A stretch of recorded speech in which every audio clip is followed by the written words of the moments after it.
Big mood, Saturn. Saturn out here like, I'm gonna win at being gay. That too. Gender is a game and I'm winning.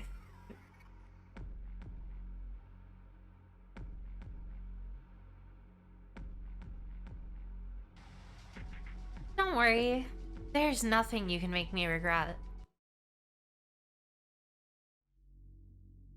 You're cool, but I do want to murder your boss maybe. And Saturn's just like, damn, can you flirt any harder? Yeah. If gender is a game, I'm so far ahead of most of humanity. Me too, bestie. Hey, gamers! Welcome back to the beginning of the end of Heaven Will Be Fine. It's Pluto time. We're gonna be really big and really nice and really good and, well, we're gonna ruin, Kratos Grace's day.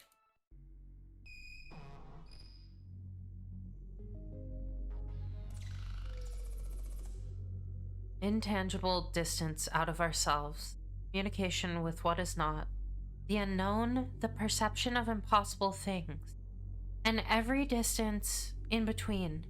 With perfect communication, breath to breath, with perfect communication, skin to skin, with perfect communication, blood, mouth to mouth, inside to inside, blood to blood, with perfect understanding across the bonds of culture, with perfect understanding across the boundaries of culture, with perfect access to the realization of the highest ideals,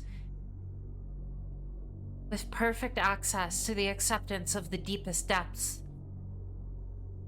The solar system maps the human body. The solar system maps culture. In the center is the sun, which is synthesis. When the physical bodies of the solar system become our home, our ship through the universe, our body, their names will be given again, from the name of a rock, such as Hades, to the name of a part of us and ourselves, such as Pluto. You are the sun. Through you, humans will possess their true body. And as you were once born, through us, we too wish... Base override system interrupt. Pluto.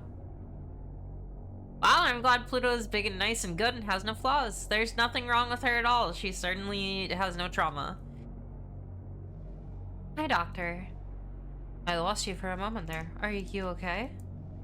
I'm fine, Doctor. This is the first interface of its kind. If there's anything unusual about it, that will be hard to tell. Because by definition, it is very unusual. I'll let you know if it feels especially unusual, Nyx. Good. Let me know if something categorically impossible happens. Like what? If your sync got so deep your thoughts were being dumped into the OS code directly, for example. Yeah, that sure wasn't happening. If that happens, I'll let you know. Are you ready to begin? I've been ready for a long time. Begin activation test. Macula firmware loading. Dual tidal reactor syncing. Welcome to Kratos Grace's bootloader. Oh why can't I? Version 5.666.9123. Bootlegging gravitational reactor. Done. Hyperdensity established. Done. Beginning resonance test. You should feel lightheadedness and wait. Wait until you're comfortable before diving in. Correct action, correct thought, correct belief. Existing without fault, existing without ever harming the universe. To be the execution of what is right and good. The power over distance is also the power to harm. Harm by thinking, harm by breathing, harm by loving. Harm by touching, harm by culture, harm by boundaries. Harm by idealism, harm by depression, harm by infinity. Let us talk of harm by infinity. If the 9th planet in the solar system is not a planet, it is because it represents the point at which humans cross over into that which they are not. A phenomenon that is in itself existentially threatening, regardless of how or if that phenomenon manifests. That is the sea of possibility itself. All hopes and fears will... Pluto? How's the response? I'm doing great. Nothing weird. Like a computer, I accept it. All data, I accept it. All wishes, I accept them. I'm an infinite engine. I'm a star. I know exactly how. Execute and accept. System accepting and executing. Reactor cores, perfect resonance. No margin of error. Nix, you can hear me, right? Loud and clear, Pluto. Is it working? You're not saying anything. It's working perfectly. Flawless. On the first try. You really are the one who brings impossible things. You're thinking too hard about it, Doctor. I can't do things like that. Be a little more generous to yourself. But it's also your right not to be. Pilot core link. Done. Do you feel centered? Yes. Do you feel the phantom presence of the ship's limbs? This is normal. Yes. Do you feel the presence of other bodies or other people nearby? This is normal? Yes. Do you feel as if other nearby people or bodies may also be your own body? This is not normal. How would I know the difference? Sure. Do you feel like a god yet? Not really. There's no need to be modest. Prep for launch.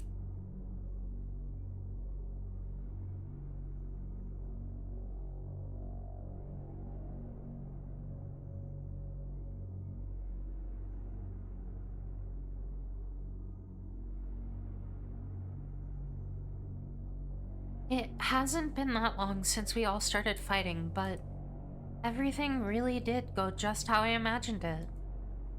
Even holding the controls of the machine everyone's so scared of, just like this, doesn't feel like butterflies or dread. It just feels like the only thing that could have happened.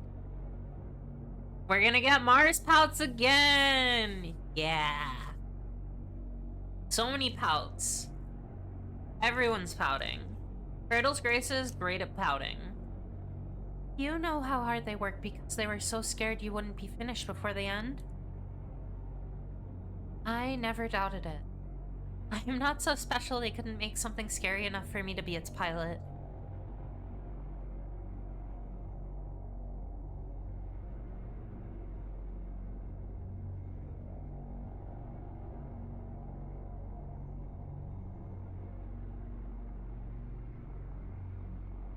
Humans are culture, and culture is gravity. A ship self is a skin, but a ship self is also a heart. The plastic and metal chassis, insulated against hard vacuum, is necessary not to die. The tidal reactor, which generates the gravity and culture necessary to keep humans solid and real so far from Earth, is necessary to live. The dual tidal reactor resonance system installed in the Krun macula, then, might be capable of a sort of birth. The Krun macula was completed on the inert pseudoplanet Hades, on the boundary between the solar system ruled by human gravity and that which isn't. When the system is activated, cosmic dust emanating from between the ship self's palms is crushed in the friction of the competing forces of the Krun macula's dual tidal reactors and ignites in the birth of a tiny star. It's a start. An anchor of gravity and culture for humans to begin colonizing the stars. The seed of possibility, and just as easily the seed of the inversion of possibility. Stars go supernova and become black holes where the information of life, culture, is deleted. But they aren't as afraid of Krun macula as much as they are afraid of Pluto. Her old tidal forces destroyed the first 17 prototypes. It's the girl with the love to be the mother of the stars they're afraid of.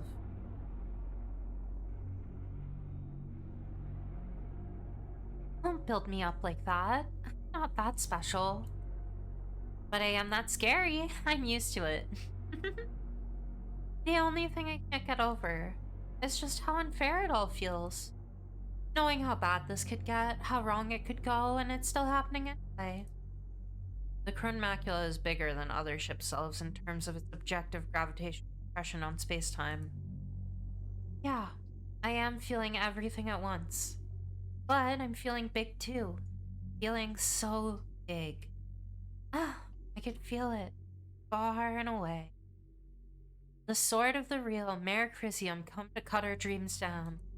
And the toxin of the inverse string of pearls come to turn the earth inside out.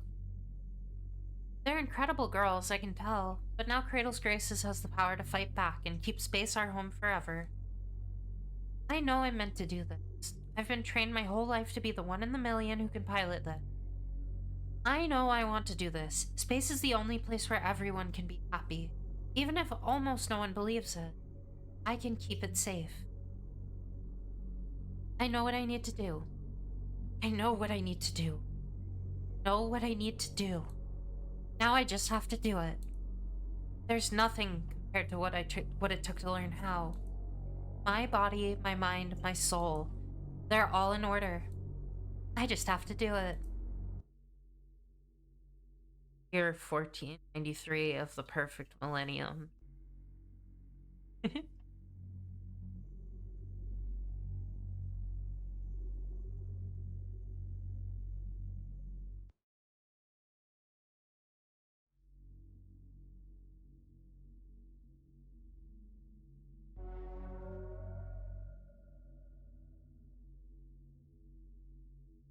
I still can't believe it.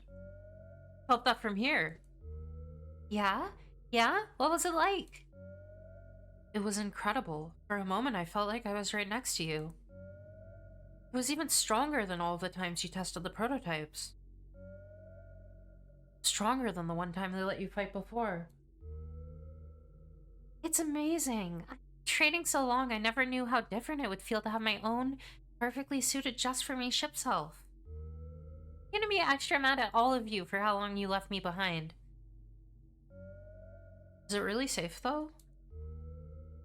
Mars! Don't start. I'll get mad. It's just more powerful than anything that's ever been developed. I don't like that Dr. Nix is making you do something untested all by yourself.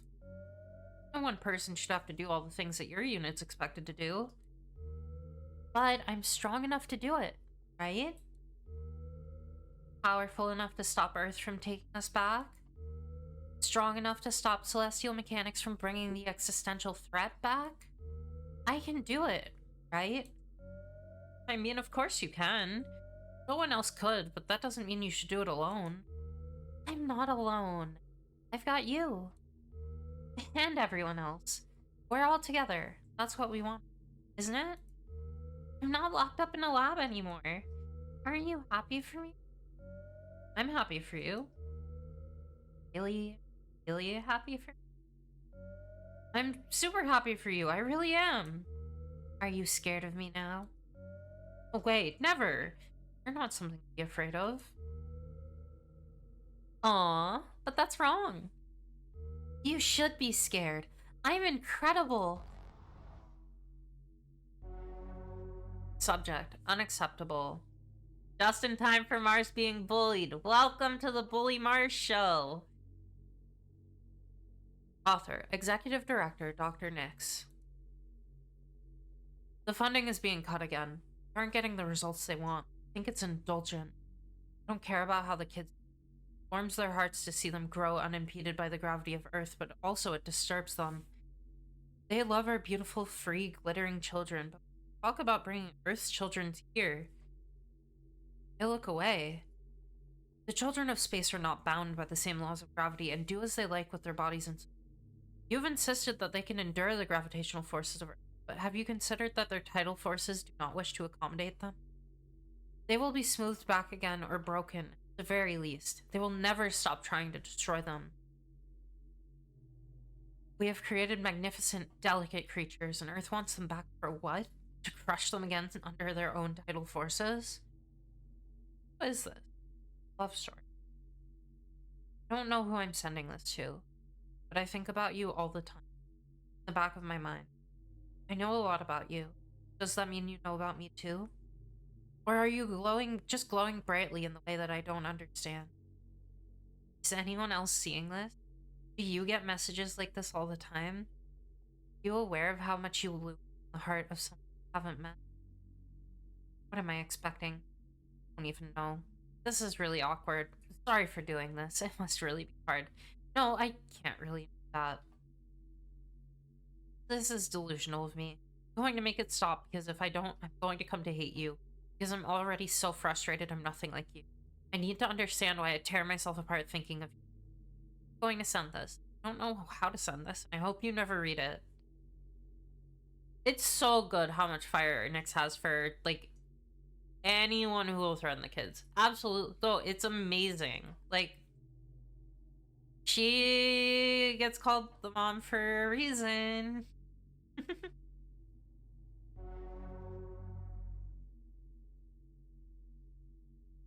God, my nose is so stuffy. I hate cold weather. I don't hate it. I just don't like being cold today.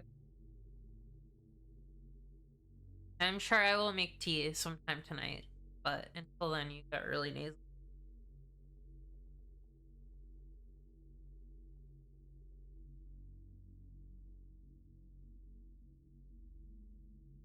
You love a woman who will ignite a civil war over the rights of children and queer liberation.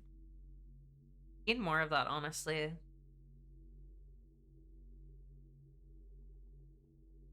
Saturn return. In the strange gravity of the abandoned Daphnis lab, Saturn lies in wait, threat of Pluto's mysterious ship. What are they after? Will they get it?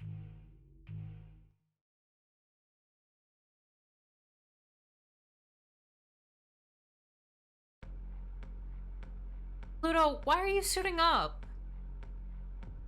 The Celestial Mechanics Lab was wrecked and the prototype escaped. We should be heading back to the inner solar system. She's still here. Who? Some incredibly ridiculous, utterly irresponsible, dangerously devious brat. An insufferable horror creature. I'm not the one you're talking about, right? Don't be silly. You're not devious at all. Then who? Also, hey! They're being very tricky, so I can't tell.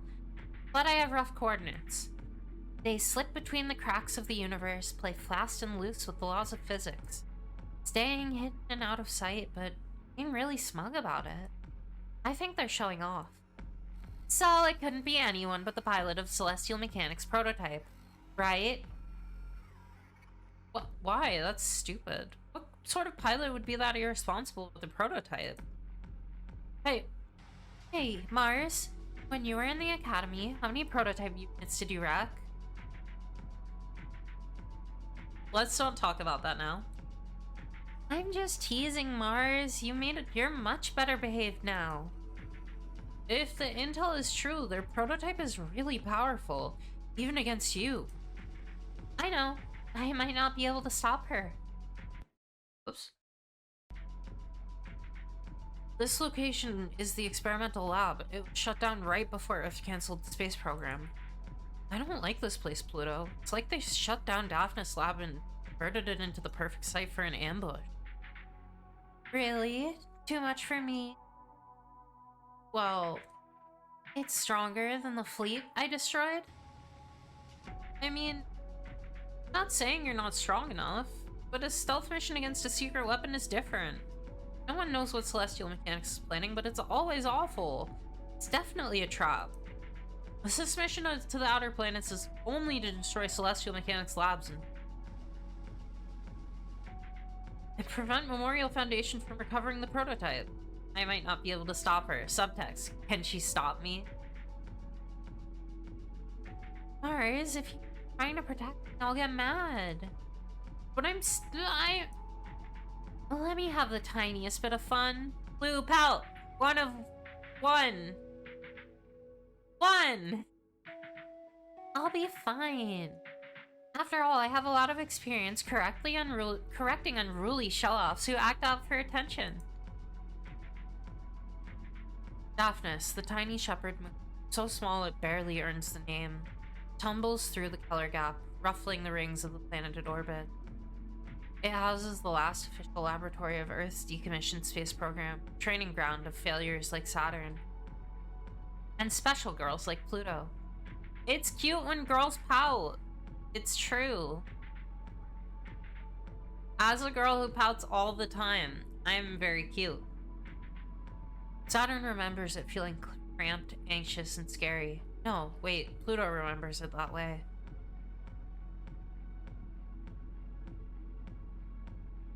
Pluto saying she might not be able to stop Saturn is so bound up with her yearning, hoping, desperate for someone who can forcibly divert her from her responsibilities and obligations and burdens. Ugh. Oh, Pluto, just... You're allowed to be a person. It's okay. Saturn remembers when it used to feel so special to be chosen, candidate for the last generation of pilots. But didn't Pluto feel that way too? Sometimes two things are true. In this place, gravity is quietly degenerating. Distances are becoming ambiguous between past and present, between me and you. The Daphnis lab seems smaller to Saturn now, though not as tiny as it feels to Pluto. And that's obvious. No longer people-sized, she tears through it like worms in an apple. But there's a much bigger worm here, and she doesn't know anymore if this was a good idea. Or what was a good idea. Saturn doesn't have any idea. She is just trying to hide. Even though there's no place where you cannot be felt by me?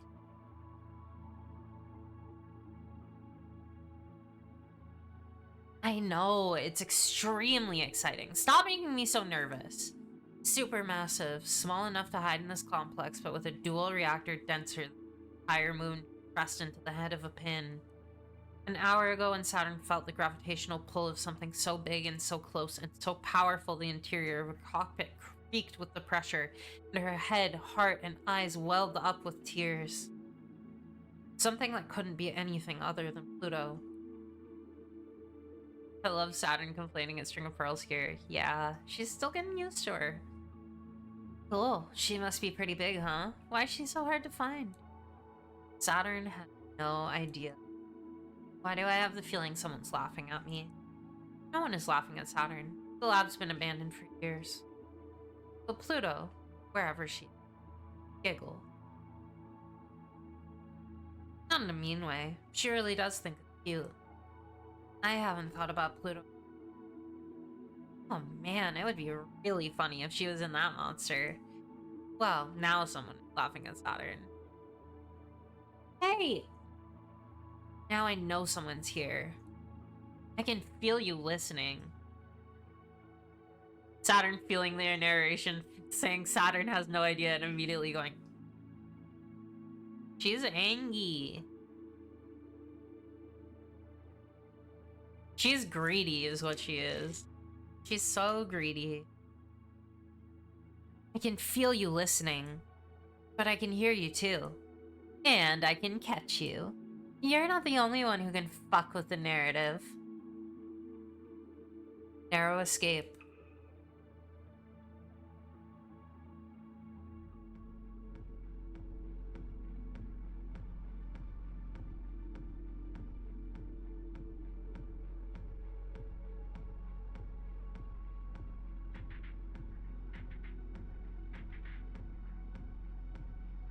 It's easiest to not get caught if you don't care about catching anything. It's just about knowing there isn't a difference. Very cool that Heaven will be mine to pull with Saturn's greed, what Pratchett did with Tiffany aching selfishness. Tiffany. Tiffany, my girl. I need to read The Shepherd's Crown. I never got to it. I got like halfway through I Will Burn Midnight too. Like I'm... Wait.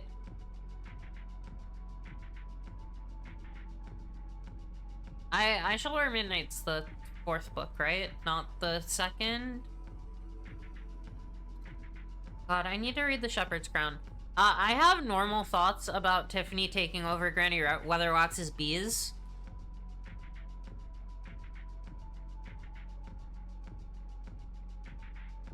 As a bit of a witchy girl who keeps bees, I like Granny Weatherwax a normal amount.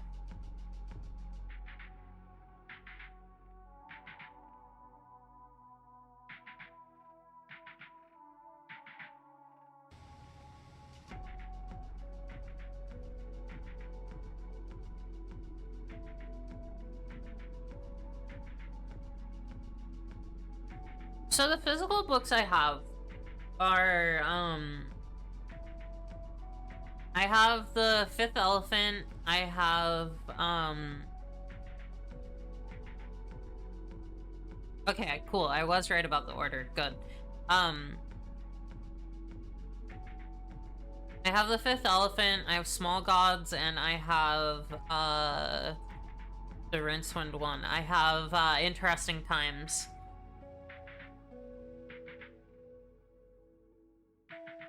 I also have moving pictures, but not with me.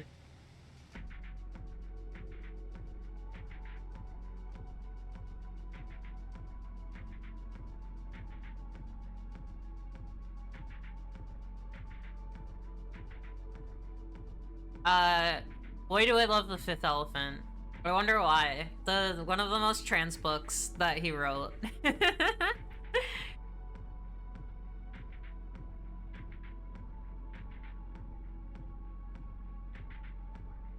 It's just about knowing there isn't a difference.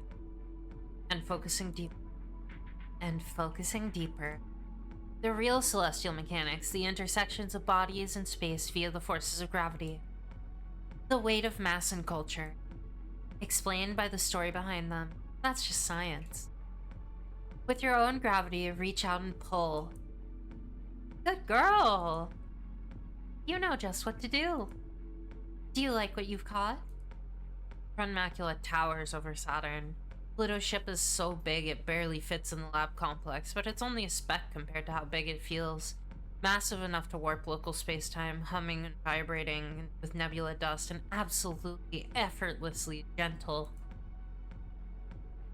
Without Pluto's most delicate touch, the Krun macula would have destroyed Saturn and the whole complex without even trying. How much do you trust it? I knew you'd be right behind me or something. If you did, how come you're not facing this way? Idiot, I guess. You've come a long way just to be an idiot. You must know exactly what the ship can do, right? Did you come to fight me on purpose? That's really brave and really cute. If you can touch me, I can touch you. So, I'm not getting close. You came all this way, not even to fight? Aw, that's not cute at all, but it's smart. Hey, don't underestimate me. I'm scary. You think? Maybe I believe you. You things can also be scary. But I'm curious now. I was worried you were going to waste your chance, smug in your new machine, but you're pretty clever. You want to talk without fighting? If you're good, otherwise I'll bite.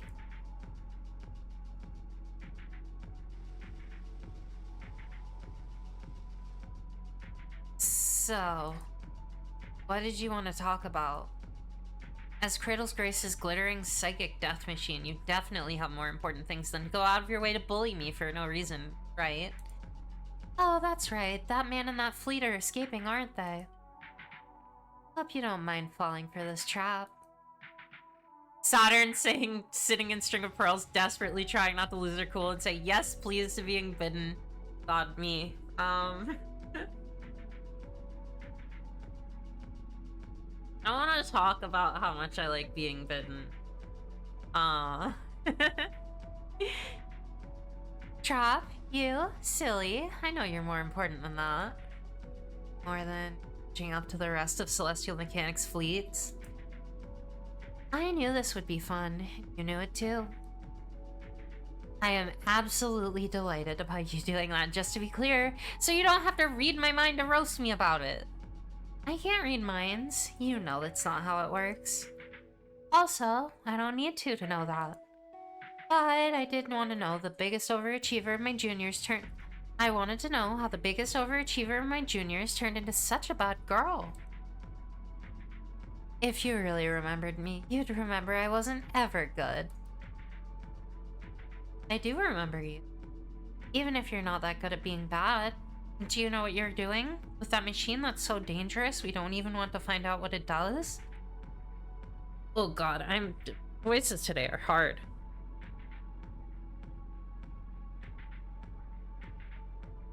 I think I answered your own question about why I'm keeping it. Are you gonna stop me then? But you don't want to? Hey, stop, don't pry into me. If you're pitying me, I'll make you regret it.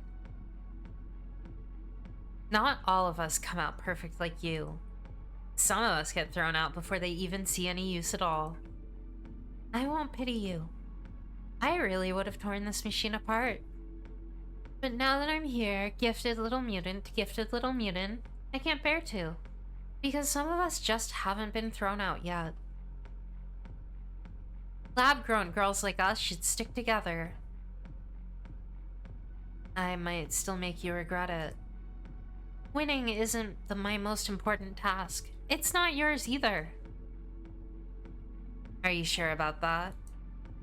You're not who I'm worried about. It's only your boss I can't forgive. Oh, I love hearing that. Tell me more. I'm getting a crush already. Regretting it now. Saturn's just like, am I obsessed enough for you yet? Is it too much? When are you going to tell me to leave you alone? When are you going to throw me away like everyone else? Big mood, Saturn. Saturn out here like, I'm gonna win at being gay. That too. Gender is a game and I'm winning.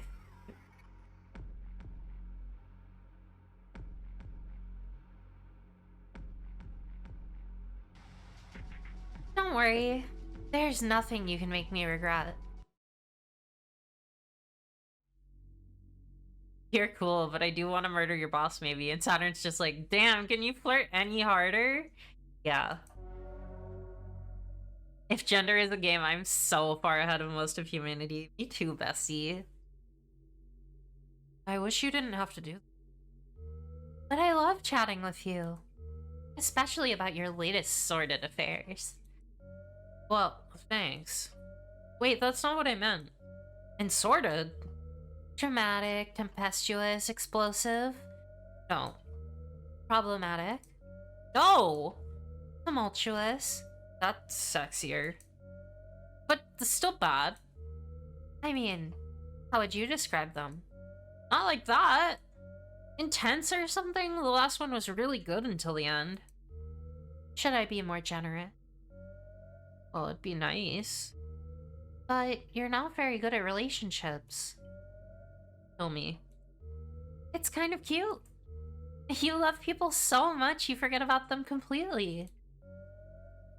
Your honesty really hurts sometimes, you know? You fall for glittering, faraway girls, but what you really need is someone who doesn't put up with you. There's gotta be someone somewhere who won't let you get away with anything. I believe in you. I'm trying to save the world. I don't really have time for this. But you're not too busy to keep flirting? Pluto, God!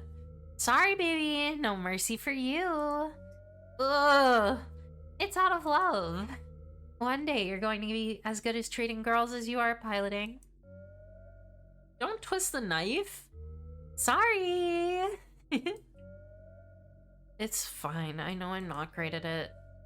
Hey, you did the thing again. Hmm? What thing? You know that thing. Where you changed the topic? And I forget what I wanted to talk to you about? So you don't have to answer?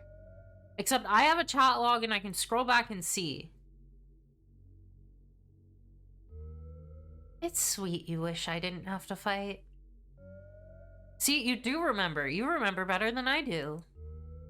But why don't we leave it at that? Ugh.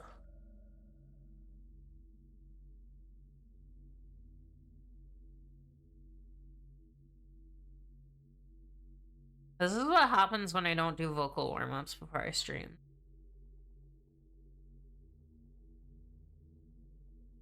Why? Because there's nothing we can do about it. We could find a way. I don't want you to do this if you don't have to. Chat? No, I mean fight!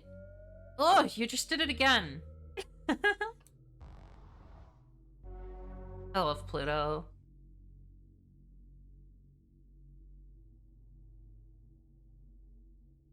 Regarding Mecha 2, Chronmacula. Operations decommissioned Cherry Europa. It was commissioned before it had a pilot, but before the technology for piloting it had been developed. Before the technology for its workings had been developed. I think we recognize that the construction was an act of faith. Nyx's directive was to create the sort of self we wish to see. I think, of course, that was the moment that it was clear to me Nyx was fighting for what she believed humans could be, but not who humans were.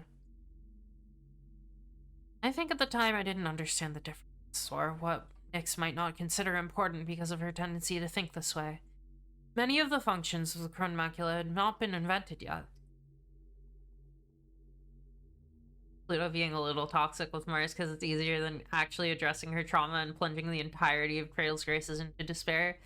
She's never gotten to be just a person, and she wants more than anything to just have someone pull her out of everything.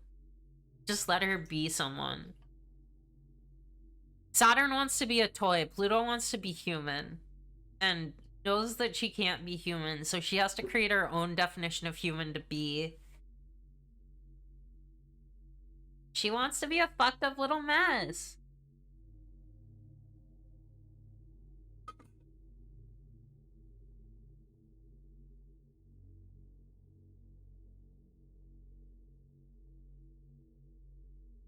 Pluto has to be perfect all the time, and she's good at being perfect, but she doesn't want to be perfect every single second to everyone all the time, always. She wants to cry and pout and be messy and... Ugh! I love Pluto. Underrated character.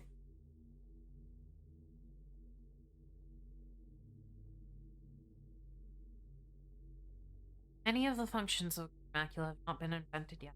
Limitlessly expandable. But I have, of course, requested for it to be decommissioned, but I believe ultimately you'll want to scrap it. If this committee has indeed found nothing in space worth salvaging, I would have to wonder about the committee's intentions and curiosity towards this last fragment. The end results of Krone Macula's functions are indistinguishable from Nyx's dream, so there's no briefing I can provide that will be more comprehensive than the ones you receive from Nyx herself. I can only speculate on which she has or has not been able to implement successfully. Wow, successfully. As terrifying as the Krone Macula is, the pilot Dr. Nyx has found for it is more terrifying by far. They might find a way to make it... Tidal theory and celestial mechanics. Tightest. Interesting to read Europa's reporting on Nyx and the Krone Macula in the context of her ultimately wanting the war to exist so they all have a chance. Yeah, I mean, like, she's doing her job, but, like, she knows that it's Pluto. She could tell them a lot more. It's possible Europa was playing up the threat. Maybe, yeah. I mean... like... she's definitely withholding information because she knows just as much as Nyx does. They're like, it's impossible she doesn't. They were so close. Like, they're like... I think Europa would have, like we talked about last time, Europa probably would have gone to Cradle's Graces with Nyx if she didn't have the fucking political dynasty she was a part of for some reason.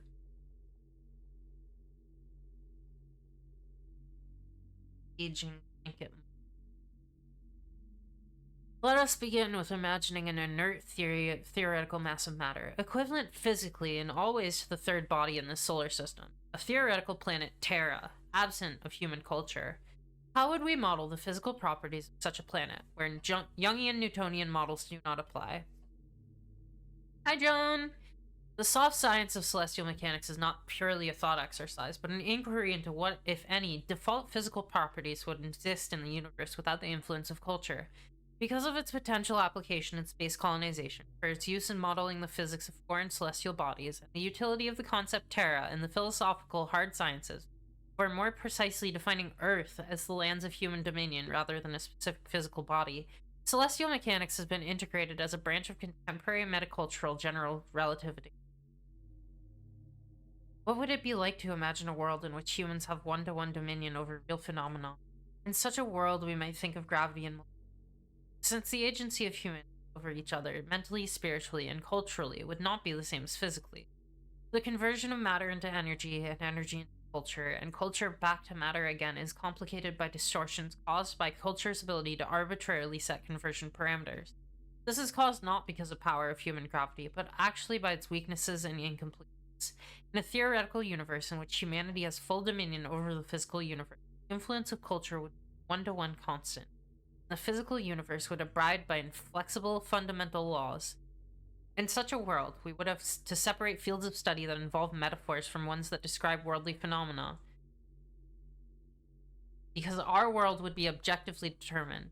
While humans would be able to disagree and defy each other, they would ascribe to an inflexible, perfect system as decided by humanity.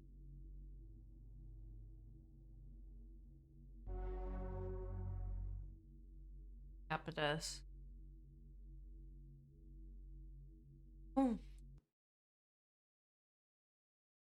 Oh, what'd I do? Good? Good? Okay, cool. Oh my god, I'm so stupid. Not stupid, snoozy. God. Retrograde and retro. Here we go again. Chasing after the string of pearls, Lunaterra and Pluto find each other instead. It's been almost a year since they last saw each other, and Lunaterra has never seen Pluto like this. Are you ready to spin backwards?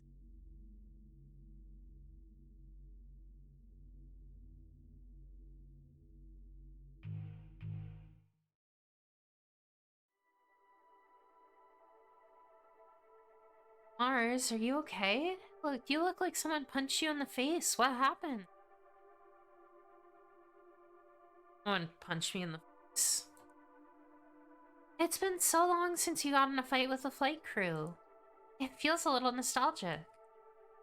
I'm fine, by the way.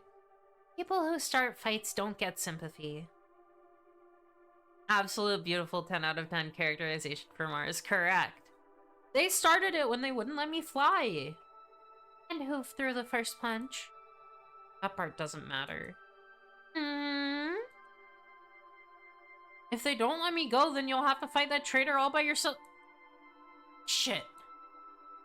Oh. Why didn't I feel it earlier? God, she wants to fight Lunaterra so bad.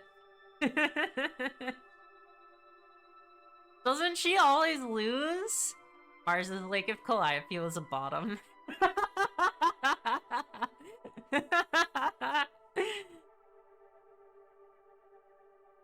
She wants to fight and also make out. Yeah, I mean, everyone wants to make out with Lunaterra. It's Lunaterra.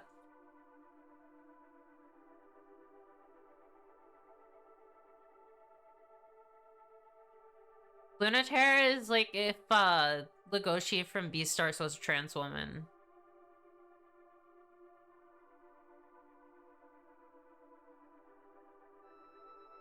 That feels like a Halamid tweet. I don't even know where that came from. Kissing Lunaterra so hard because she's mad at her, yeah.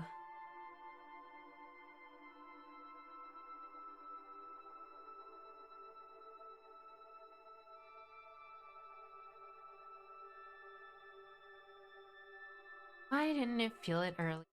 Whoops. Of course she's here. It wasn't that I wasn't going to tell you. The Memorial Foundation also knows about the prototype, and they sent their ace to get it. No, I understand. You were so excited you just had to run out and see her, huh? You got that right. Run out and punch that traitor Lunaterra in the face as hard as I can. Aww. She's the worst. After pretending she was going to fight for the colonies, even after Earth abandoned us and demanded we come home, she double-crossed us. We were going to do this together. One sec, I gotta look something up. Oh my god, you're so right. Even a wolf. Saturn Mars' bitey is the reference dialogue Pluto and Lunaterra had about letting an animal bite you so it feels safe. Yes.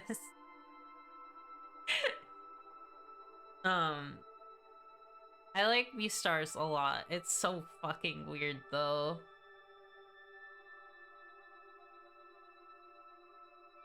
I can't say too much because Lorelai is currently going through it, but, what if Zootopia was better and worse at the same time? Mars is just biting you, biting you, biting you. No argument, just teeth. But like,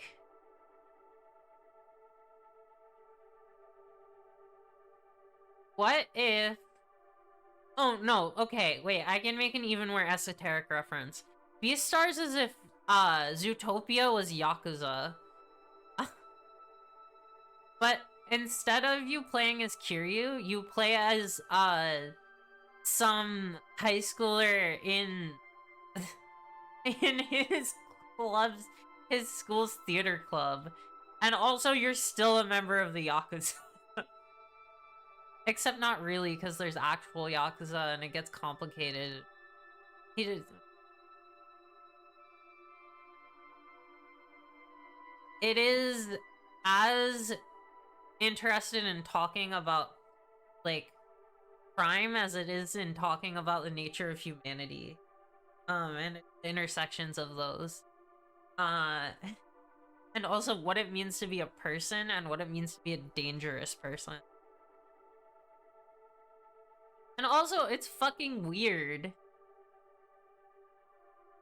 I think it would make a lot of sense if Mars's ship self is a Gundam. Because, like, if you look at her chair, it's, like, kind of... It looks like it's got, like, input stuff, unless that's, like, a speaker or something. But, like... She looks like she's in there. I mean, she's even got her sleeves rolled up. I think... I'm thinking, like, you know how they pilot in, you know how they pilot in Pacific Rim, where they're, like, holding a thing and, like, actually moving their arms? Then it's all, like, that it's not, like, levers or anything. I feel like that's what Mars has, because she has to feel her punches and feel her attacks and everything. She probably, like... Good. She definitely has a sword because all destined heroes have a sword. Yeah, yeah.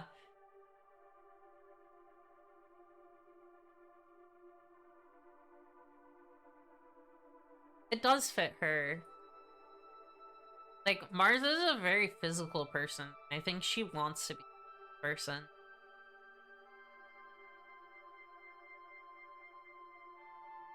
I've missed punching that insufferable smug face for a year.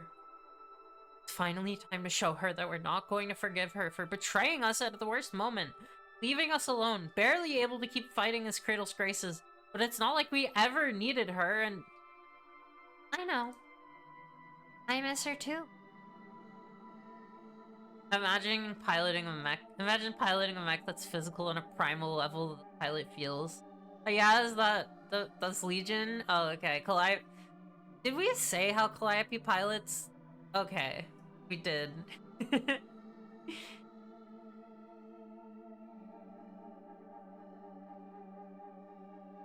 I fucked Calliope up so bad. It was great. Little heretic. Ugh. It was so fun toying with her.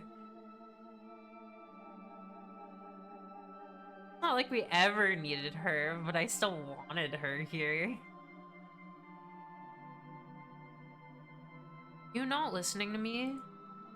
I've been listening to the two of you say the same things about each other for a really long time, and it doesn't sound any different. It's nothing like it was before. I'm not playing games. When we were in the academy, you were always chasing after her. You'd swing the first punch, and she'd laugh, and you two would fight, and then you'd make out, and then you'd do it all over again. I miss that so much, but if you go after her, it'll happen just like that all over again. Stop talking about me like I'm not predictable. It's different now. Orders are orders for a reason. Still not okay with it. They're making you use that terrifying machine. It's way too dangerous. I'm sorry. I really am. But Mars, if it makes you feel any better... Well, you're breaking up. I can't wait to fight her. I love her, understand her, and forgive her. But I'm still mad. How come you both get to have all the fun? Ploop out too! Who wants to stay home while you two get to fight and make out? You don't know how scary this machine is, Mars. And it's so much less scary than... I don't want you to see me like that. Hello? But I really, really want Lunaterra to see. Pluto, you cut out for a second there. What did you say? Scene of Pluto jamming the signal so she can be all like, hi, I'm scary and fucked up and want to hurt and be hurt. It's so fucking good. Yeah! I love Pluto. I said tough luck. It's my chance to shine now. Like waking up underwater to the wet burn of your lungs' desperation for... Like floating untethered in space, unable to move your own power. Losing the security of gravity is like being naked in space. Gravity is necessary for human life in space. Gravity is necessary for unrestricted movement. You can't have one without the other. The force that binds your existence together. The force to shape foreign bodies. Pure agency. Gravity is necessary not just to live in space, but to be the human in space. But being human is a little harder for Pluto, so she has to work for it. The tidal forces of her spacefaring body, the Krun macula, are as strong as she believes and as weak as she feels. And Lunaterra needs to make sure that all the calculations are in order. Everything in her ship operates manually. She's just been at it long enough that it feels like a second skin. The jolt of nostalgia interrupts Lunaterra's mental math. She forgets to carry the one. It interrupts Pluto's focus, and she has a moment when she's not invincible. Close enough to touch the surface of the moon lab, Lunaterra is seen and known by Pluto, and they are suddenly falling down the well of too late and nothing you can do. I knew it. It's important to get a grip. Knowing there's nothing you can do is something Pluto considers freeing, and Terra considers exciting. Feeling doomed is clear permission to do whatever. As soon as the Mercurium is through the cloud cover, she fires solid light into the remains of the Celestial Mechanics lab and chases it through the... The lab was recently damaged by the illegal launch of a hijacked ship, but that damage is barely noticeable compared to the massive hole left by a much, much larger ship crashing through. Lunaterra acts fast under pressure. There's no point in hiding, there's no point in stopping. It's true, Lunaterra is living on the whim of the Krun macula, which can probably do whatever to her at any time. If she can't run away, she wants to make the first move. It's the sort of thing that makes a lot of sense if you think about it, and no sense at all if you think a little more. But that's Lunaterra, isn't it? She's betting you'll think too much, or not enough. Against Pluto, is that really such a good idea? She is someone who always thinks just enough. Which makes it easy for Lunaterra to slip through, deep into the lab, until it gets quiet except for the sounds of the moon quaking and trembling. After almost a year, the dread and the thrill is way too much to slow down and start talking. That's what the arrow flying into Pluto's gravity well is saying. Who will make the first move? When Lunaterra punctures the last armor layer and opens up the terminal cavern, light spills out and screaming sound, because the Krun macula is peeling the lab and most of the moon inside out with the forces of her tides. It's not something that's impossible or anything, it's just something that's possible in theory, which is still terrifying. More terrifying. And more terrifying than that is Pluto's finesse. And more terrifying than the finesse is her gentleness, spooling matter like threads in the tiny galaxy of which she is the sun. The stream luck begins! Shiny Alpha Glalie! The Ice Cube. Isn't that your second Shiny Glalie? Or are you just keeping the Snoron a Snoron?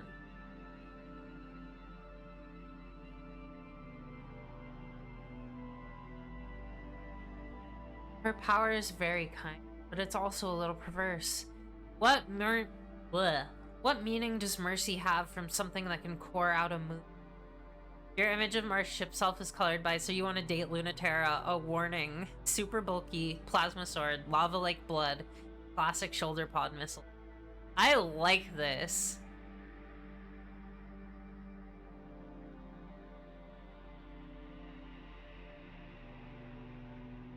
But also, like, A mech that has to get close against Lunaterra, who is like perfectly content just staying far away from everything. Very good.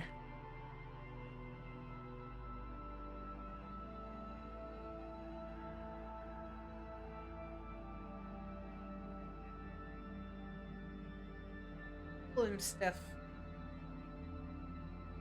And essentially splattered against the side of a mountain.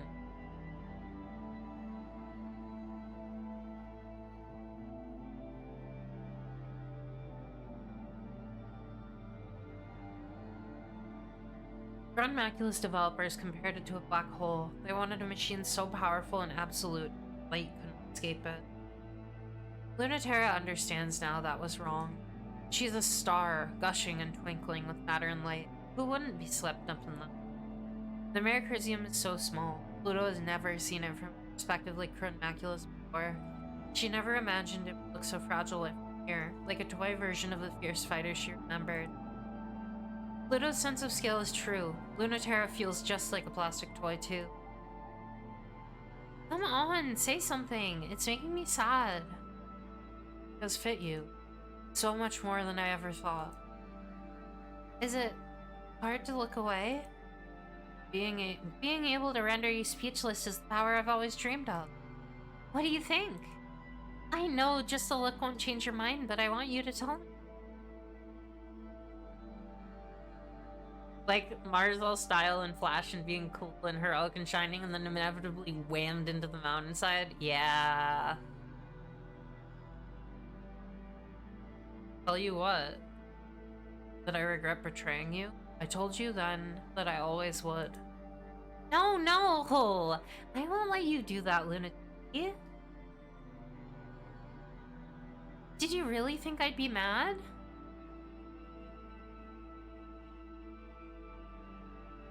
I mean, of course I'm mad at you, but not for anything you did to me.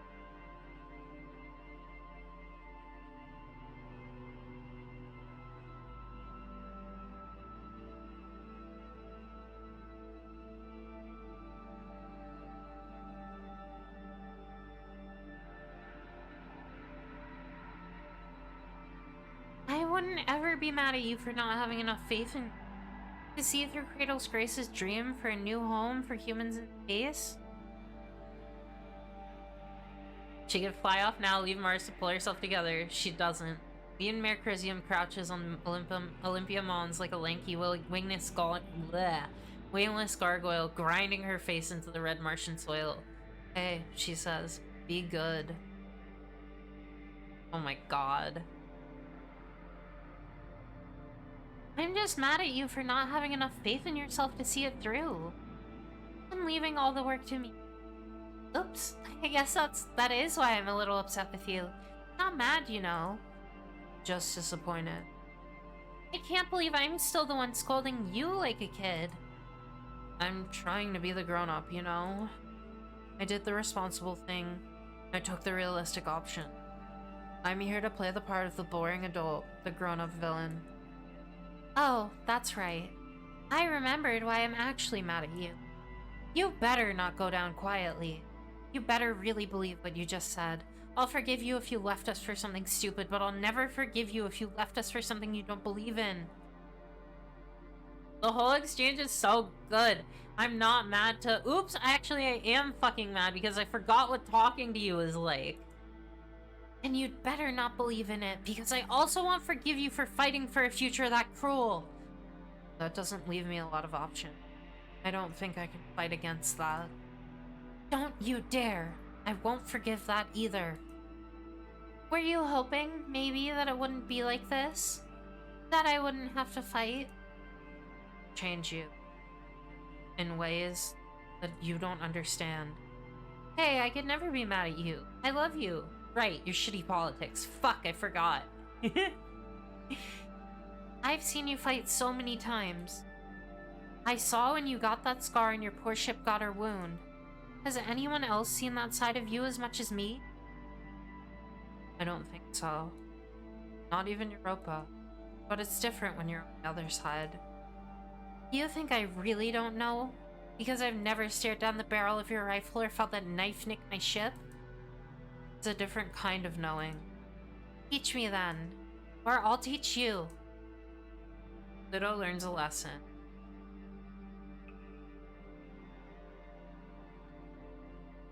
What's it gonna be, Lunati? Oh, right. You never want to make a first move. Then I can go. Pluto sweeps up the swirling, tumbling matter in the hollowed-out moon. Making the second move always worked for Terra. She's never been good at setting the pace, only outsmarting it. So it's the only move to make. Even still, maybe there aren't any.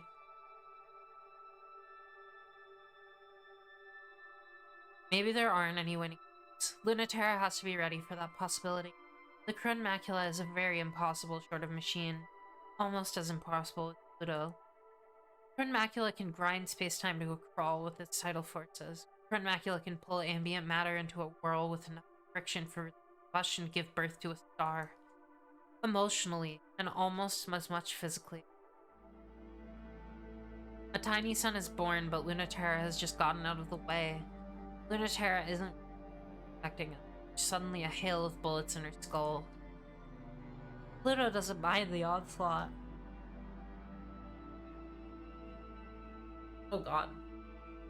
But it's still shocking. Not in an unpleasant way. It's actually very joyful. Really? Really? You're not just trying to scare me? For real, not a joke? We're finally gonna have a fight about it? Is this body so me you finally aren't going to be weird about fighting it? Lunaterra thinks Pluto could use a lesson in how terrifying actual combat can be. Is there anyone terrifying enough to teach it to her? Are you trying to hide from me? I've been waiting for a real fight. Oh, it's really good.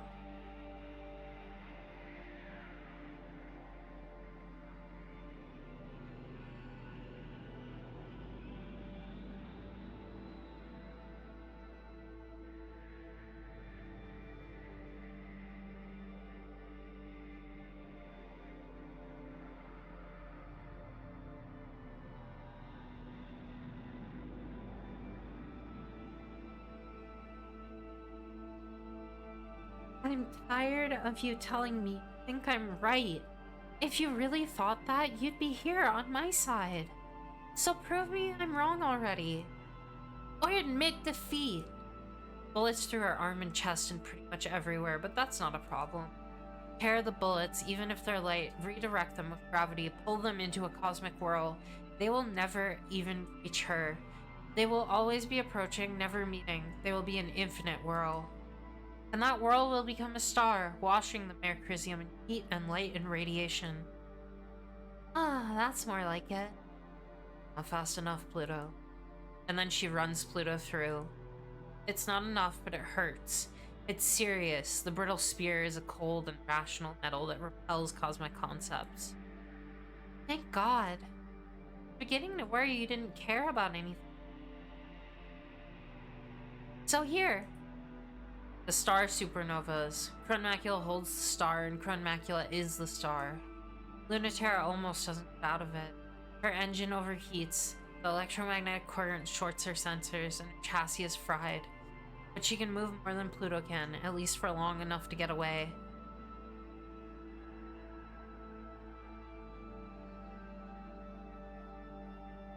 But I'm still ahead of you. Now I know why everyone hates you so much. You're not fun to fight with at all. Are you kidding? Like, you fight fair. Now that I know what you're really like, I'm not going to accept anything less. Want to do that again. Pluto's so hot, she fries LT systems. Oh, food.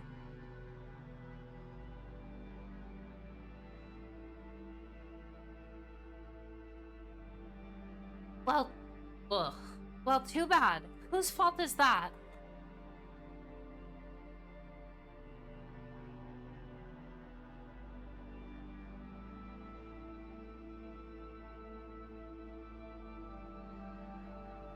Yeah, I know.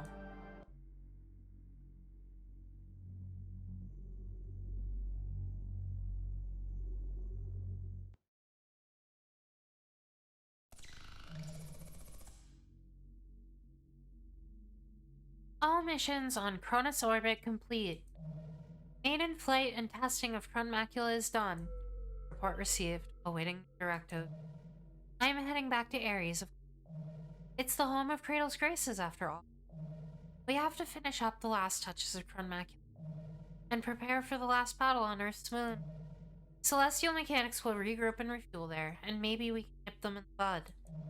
And Memorial Foundation has been fighting us there since the conflict began, and maybe this time we can push them back. Send a message to everyone. Time to come home, so we can be ready for the journey. Ready for launch.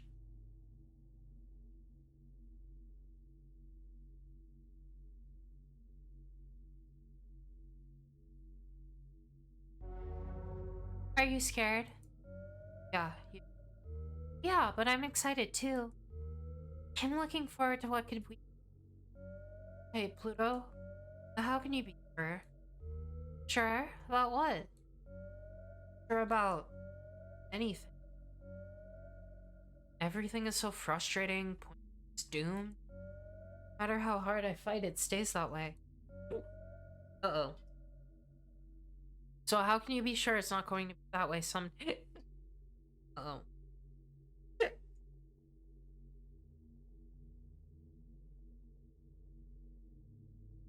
How can you be sure it's not...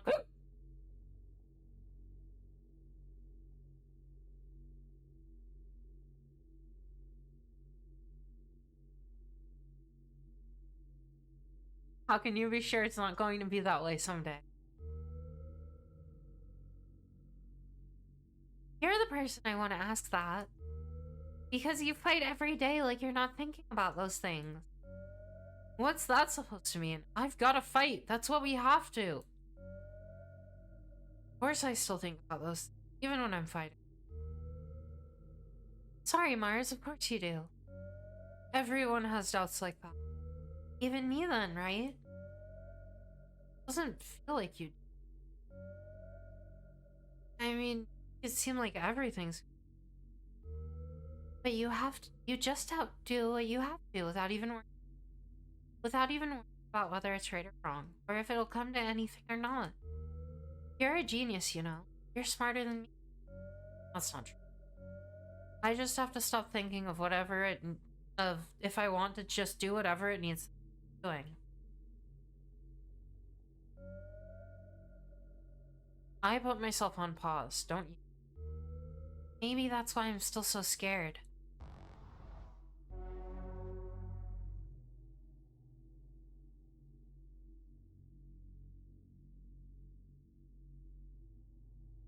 I'm glad it was only 3. This is the wrong game to get hiccups during.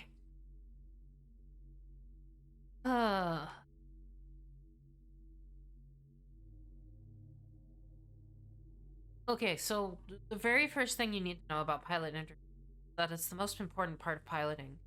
You don't really have to know any of this stuff, but since you asked, I'll give you the basic rundown. There are actually a few ways it's useful to know, even if it's basically just to explain why no one can do anything to stop you because of the completely bizarre bullshit you have. Any given chip self may have a variety of prescribed functions, you know? That's called the machine's intent. It's not that the machine has consciousness. It seems like it does. That's just projection and inaccurate metaphor. Even if you're using a made-to-order ship for you, customizing it for that purpose. Or customizing it for that purpose. You still have to bring your intentions in line with the crafts. That's what's interfacing really. That's why interfacing is the most important part of piloting. Why basically the thing the R&D do is find better ways to reduce lag. Dr. Nick.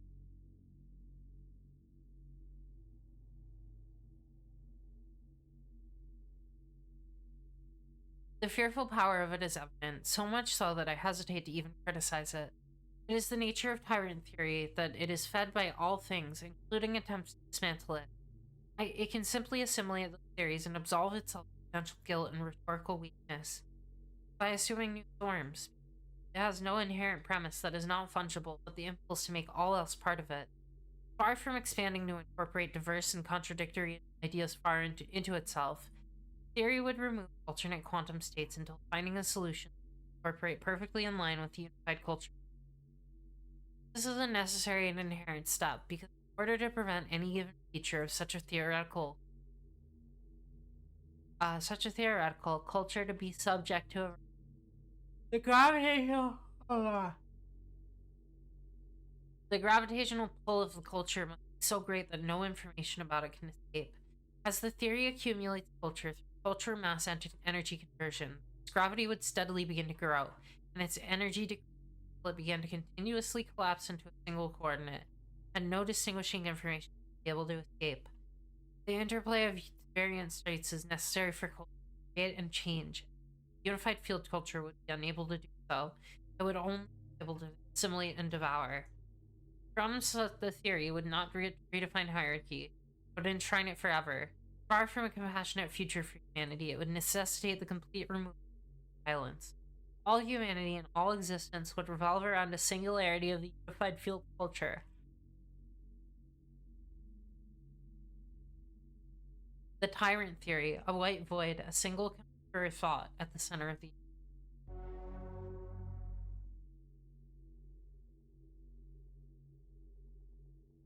Oh, I'm so excited to do this one again.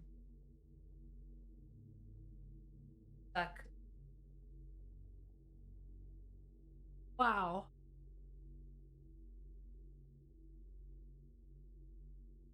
Love how that email is practically a direct rebuttal to Iapetus. Wouldn't it be nice to have a universal constant, unchanging culture? And Nyx is just like, no, that's fascist and sucks. Fuck you. That's not how culture works. If culture is stagnant, it's not culture anymore. Oh my god, what the hell?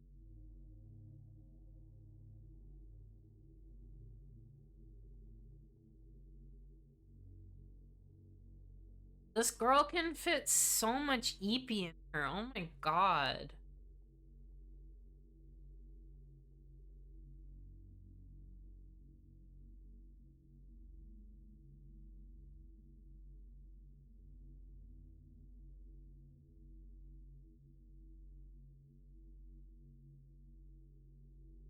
Heaven will be so true. The oxygen ocean serves as both fuel yard and terraforming engine for the planet Ares, and it's a perfect hiding place for the migrating celestial mechanics fleet. But deep down, something is reaching up for them. Sleep will not be. It's Friday. I get to sleep in. Sleeping in for me means 8:30 instead of 6.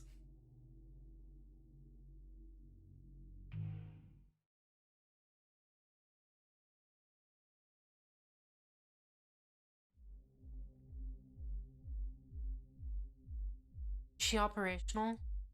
Mars. All checks clear? Honey. Dual tidal resonator sync clears all checks? It's close enough to Terra Moon. You're really still sure about this? Mars, I love you very much and I'm going to scream if you ask me one more question. Huh? Oh, Pluto! Sorry, I just couldn't back off after saying that. My soul hurts. Why would you do that? Because you didn't listen to me. Loop out 3. I was listening. You didn't listen. You've got such a big heart and you don't listen with it at all. I don't want you to go. That's better. It's what you really wanted to say. Glad you could say it.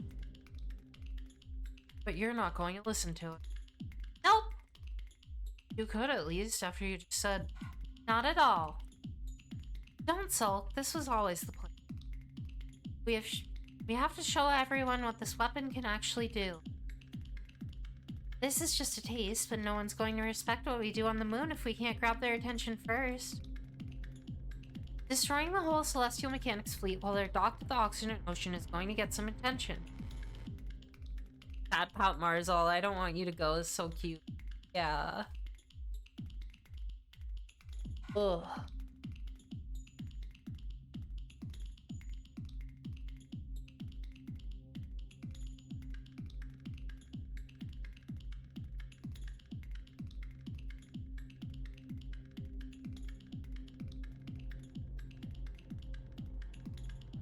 Even if I destroy them a little bit, it'll be...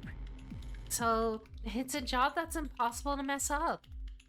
If you keep worrying, what else am I supposed to think except I must seem that incompetent for you?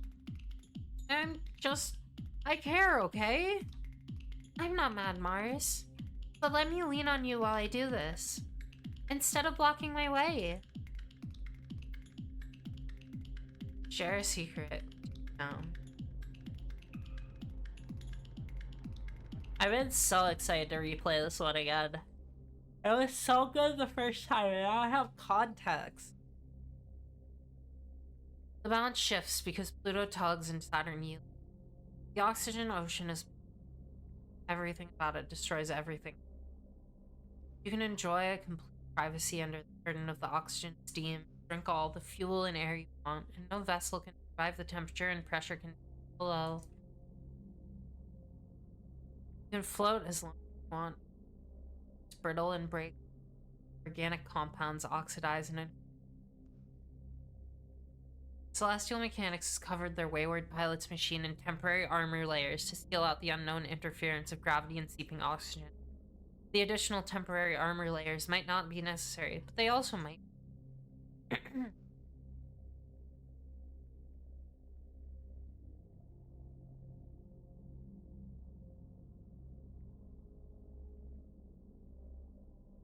Celestial Mechanics fleet tenders tenderly lowers the string of pearls and just to make absolute feels wonderfully cold, like a spare blanket taken from the attic in the Pluto is still there, deep down. When Saturn slips in, she feels the ripples.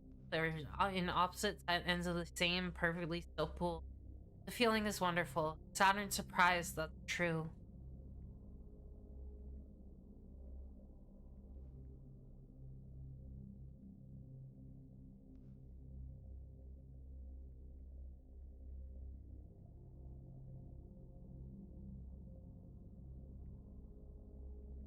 How do you know that? Wait, who is you? I know what. Is that talking to? You're asking for confirmation to lower you. Yeah, I've been ready. Sorry, I got distracted. Must be if you apologize. Hi, Mercury. There's someone down. She's speaking. No, she's trying to eat alive. Or maybe. It's really hard to tell the difference. Awesome. I'm familiar. So stoked. Take me down. Ocean bowl, wherever she... External plating. There's no way to rely on sight, and the paramagnetic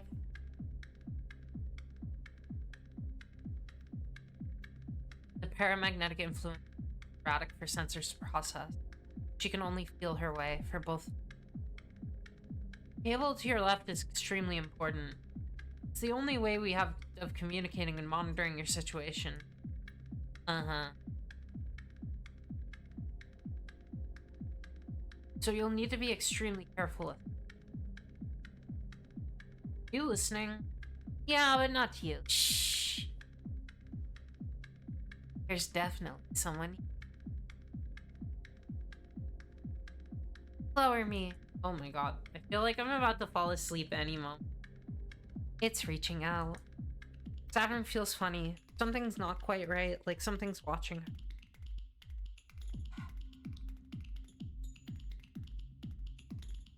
It's like so it's watching.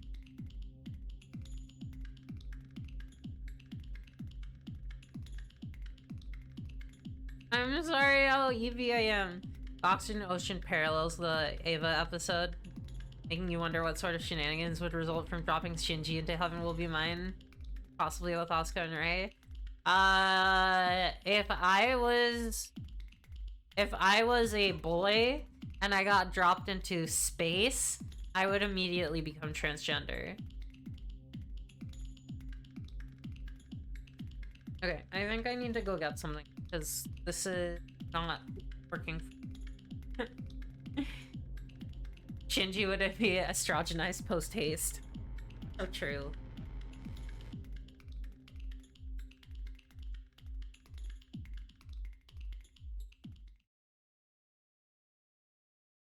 Okay.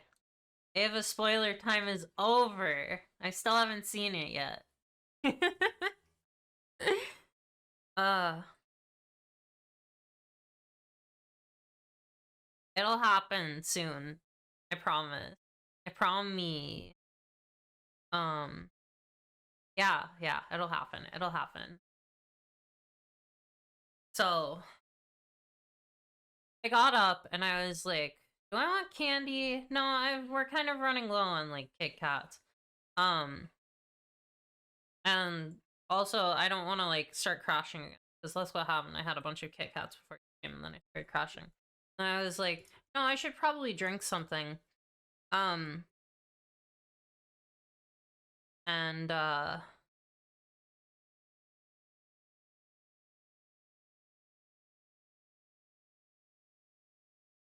was like, do I want hot chocolate? No, I'm too fussy about hot chocolate and it'll take forever to make.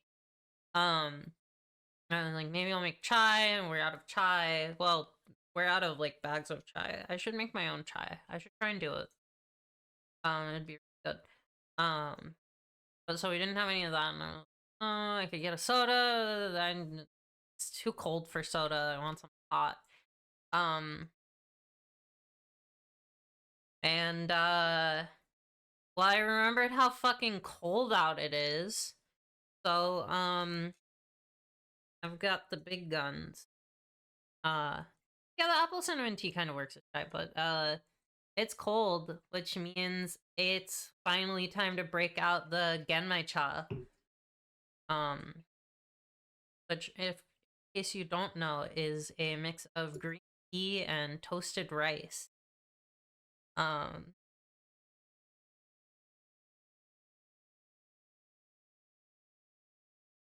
it's got like a really nice roasty flavor. I love it in the winter. It's really really. I need to get more loose leaf tea. I have a friend that gets all of their tea from witches, and I need more witch tea personally in my. Our like tea strainer is kind of shitty. It it doesn't actually get that deep in the cup, but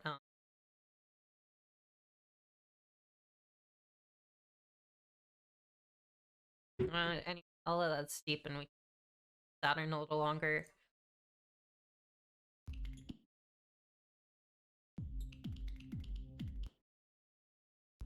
Listen to this good music. Yeah, Genmaicha is real good with hot pot. It's also not like someone's watching me. It's like something's watching her, but something isn't watching. It's touching. Something is touching Saturn. Can't see her, and they also speak.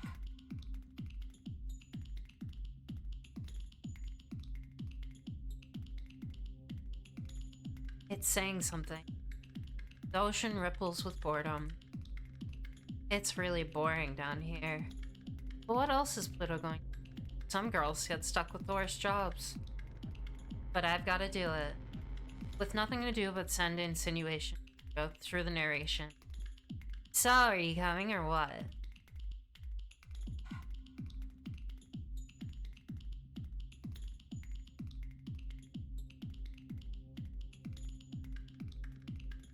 I've got her again. Tidal spike detected. Mass gravity alert. Lower me further.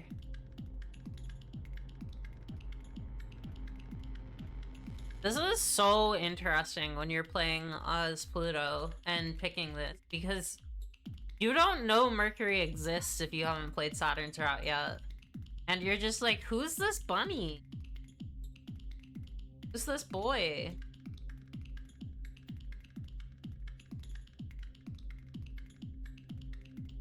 Saturn, we're pulling you out. Oh, not just yet. Hi, Saturn. Hi, Mercury. Sorry, I'm borrowing her for a little bit. Saturn's cockpit floods with alarm lights of an imminent high-intensity gravity event, but it's too late. A string of pearls discharges its electromagnetic field and delicately breaks off of the winch. Saturn, what are you? The string of pearls clean slices off the left communication wire and the pulley system. The silence of the oxygen reminds her of a sensory deprivation tank. What a good girl! It's extra funny because the player doesn't know, but Pluto definitely does. Yeah, it's amazing. I love Pluto. I've like looked into it. And like it's super possible to grow like tea at home. The problem really comes from like getting a tea sapling is really expensive. Because they don't start producing like leaves enough to like, or they're not big enough to like actually like be harvested for like a few years. But it's actually really hard to grow from a seed. The like viability of seeds is really, it's a really low percentage. Single frame of Mercury's reaction to Pluto saying hi and vanishing into the depths of Saturn could be so good. Yeah. He'd be freaking out. Hey, don't praise me like that. I wanted to speak to you again. Damn it, I cut both wires. Even ship-to-ship comms are down. Saturn? Can you hear me? Would you hear me if I spoke with the ship? It's been such a long time since anyone could hear it. Pluto's tidal reactor pulses slowly. The thrum feels like it's coming from everywhere. Oh, I get it. You want to talk with gravity? Well, I'm not some miracle child, even though they tried very hard to make me as good as you. Saturn's reactor, anxious little ball, is getting just so fed up with this. It's frustrating to not be understood. Would you know what that's like? You don't know how much I know. But I believe in you. If Saturn moves too much, she might forget what direction up is. Sensory deprivation of the ocean, everything away. She has to remember that's not true. I don't believe it, but I'm trying. Oh, she's trying. Of course I'm trying. Come on, where am I? Ugh, I hate people playing hard to get. I believe in you, but you gotta work for it.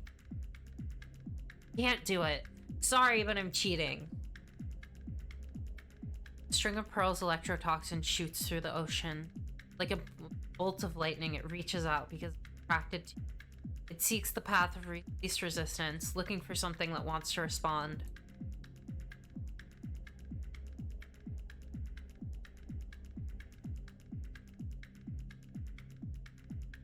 Ooh! Oh, I steeped that hard. What it really does is run along the boundaries, theoretical and real. There's a place where the boundary between one thing and another is weakest. It runs along the boundary until it finds it and then connects the two. Huh, why is she doing that? Oh, it's what you're used to. Good at seeing weak spots. I've got a lot. Can you find them? You can do it if you try. Maybe you need a little push. It's like there's nothing. Not a single crack. Don't say you're not perfect. Don't make me do all the work. Ugh. The pressure is overwhelming. Overwhelming Pluto too. Front macula is like a little star, gushing matter and condensing an engine of light over and over.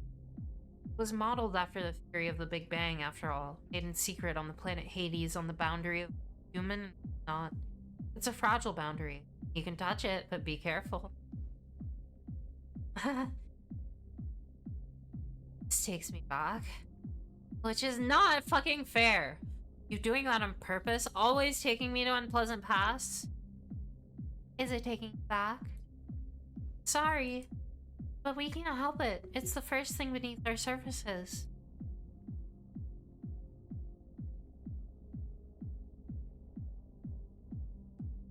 It's hard for me too. Takes Saturn back to her first implants here. When they took the most special children they could find and tried to cheat them and more special. Oh, I just realized that's her getting the surgery. Have you gotten the surgery? Spine implants. Horrific spine implants. Honestly, that's the kind of surgery I'm looking to get, so honestly.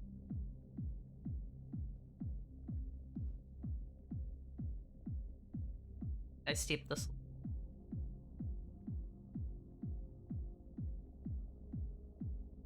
bypass all the work and care that had gone into the third generation pilots and put them directly into the next stage. Cheating, you felt good. Felt wrong in a good way. It felt good in a way that felt obscene. Felt bad, like she was getting more.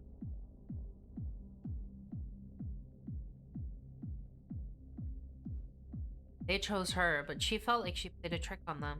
Like she lied and got candy for it. They knew there was nothing special about her, and they gave her the most special thing. If they knew how special it was and earn it, they would have given it to someone else. But they didn't.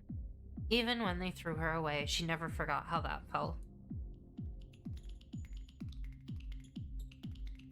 Why is it always like this? Oh, baby. It takes Pluto back to when she was learning how to be a person. In space, they decided they would start over without assumption. Humanity would be protected by the most human children they could make. No matter how badly she did, no matter how much she wasn't up to how perfect they wanted, they never gave up on her. That was the worst part. She wished so much they would give up. It was so hard. She just wanted to be the mess she really was, and they wouldn't let her. She knew with her whole heart what she was supposed to be. She had it memorized, and she could never make it leave her body. Things she did and the person she was. They let her be whatever she wanted. She wasn't strong and smart and pretty enough to beat it. Both of them remember, reaching through the wall to the one on the other side. Wishing so hard to hold hands, it feels like you really are. Your 2 pebbles dropped in the pond, but your ripples touching are enough.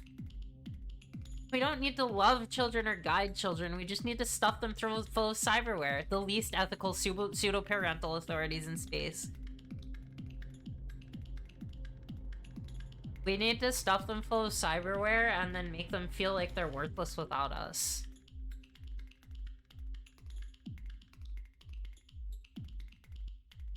Oops. Legion coded? Little bit. No one knows. Even the 2 of you almost don't. Never say it out loud. Never think it too loud. It sounds so sad when you put it like that. That line's good! Why don't you show me things that stop making me jealous? Oh, you got me. You're touching me. I can hear you through the contact link. You got me that good and that's what you have to say? You're the one who got me. You did it. You found me. You're clever. It's amazing. You don't need to flatter me. I won't feel better. I'm not. Feel better. Promise. Why am I so scared and you're so not? That's just me? Sorry I'm like this. Well, you can flatter me. You're a little needy, huh? Didn't you say I just had you? Not the hiccups again.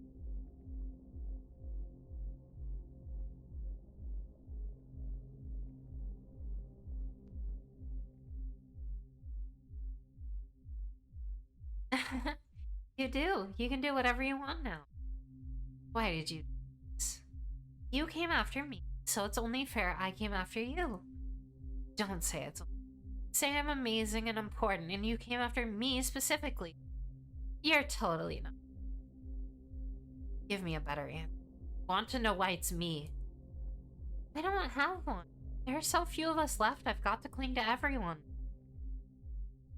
But I love that you're scared and believe anyway.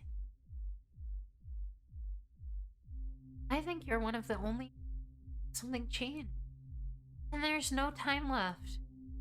Is that a proposal on your side? Yeah! What if I refuse? Then give me a good reason for me to join you. You're even more impulsive than me. You can start to see why I fight, can't you? The way I'm starting to see why you do. Show me something important and I'll be yours.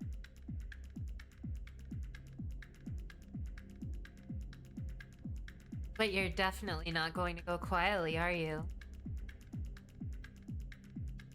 Nope. If I let you go, will you promise not to crush yourself in me? literally everything. 5th shiny Carnivine. Oh my god. This time, you mean? I love that blush Saturn does. It's so rare, but it's so cute.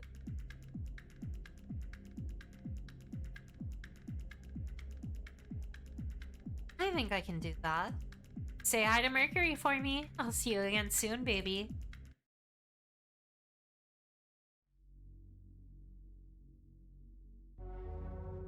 You ever miss Lunaterra? What? No. In case you've forgotten, she betrayed us and went back to Memorial Foundation. I know you want her back because you're kind and forgiving, but I'm not, and I'll kick your butt if I ever see her again.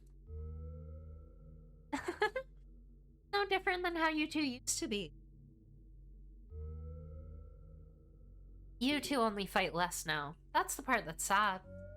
She was always smug, always a know-it-all, and always one step ahead. The worst senior pilot, and she didn't teach me shit. Breakups really do turn all your memories sour, huh? That's... Shut up. Lunaterra is the only one I feel that way about.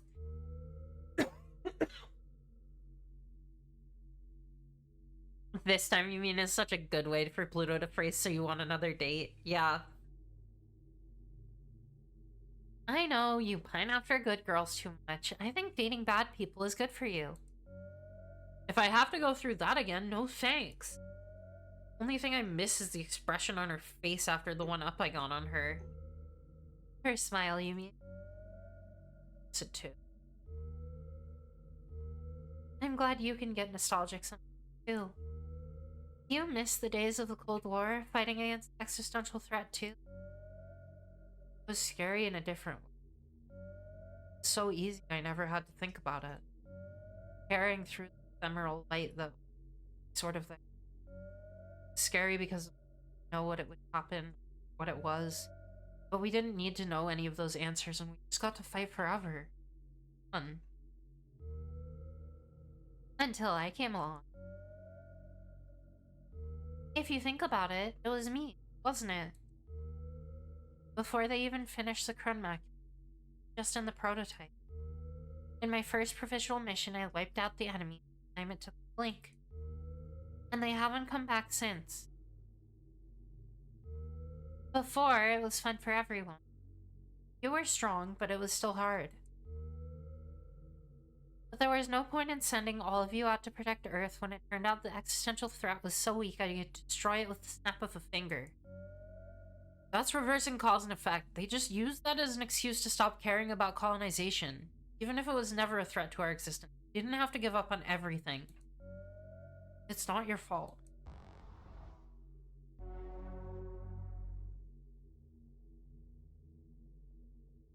Oh boy, I upped this email.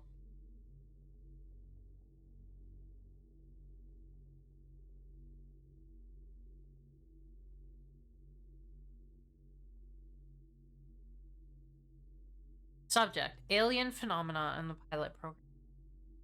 Author: Director of Celestial Mechanics, Iapetus. The Scout program was created to be fungible with various other religions or philosophies in direct response to the immediate post-war need to address the growing existential threats. As a stopgap measure, the Memorial Foundation has had frustrations with indefinite extensions of scouting programs internationally, and mostly universal failure to advance beyond the need for it. The model, or more specifically the Scouts, were a victim of the space program's own success at fighting the Cold War.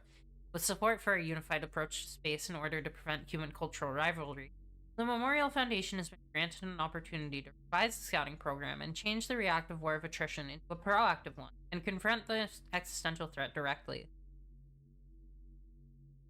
The existential threat is the alien threat. We must think of them as one of the same. What is not known to us is the alien. The alien is defined by that most familiar function. F of x equals that which is human, that humans are not. A fascinating logical paradox. Of much utility in research is the thought exercise. Imagine something that humans could not imagine. Logically, could not be able to do it. It's inherently impossible to imagine something that you have, by definition, the capabilities to imagine. And yet, this thought exercise leads us to begin defining first what is human. In other words, what is conventional, and then by the same process to imagine what is unconventional. In fact, this is the essence of conquering the unknown, rather than allowing it the power to rule and safely integrate it in culture, than for us to fester in anti-culture. But it will not produce what is truly alien to us. Solving this puzzle requires us to be a part of what humanity does not wish to be. Mars trying so hard to convince Pluto it's not all on her. Europa and the Lunaterra route is just like, yeah, it's because of Pluto and Chronmacula. Pluto is just the best and the biggest and the strongest. It makes me think about, like, if the existential threat can't actually, like, exist except as a shadow of itself on Earth because of how strong Earth's gravity is, and also the ship selves just fall apart in Earth's gravity, like, where does that position Pluto? Because even Pluto's gravity isn't strong enough to Earth.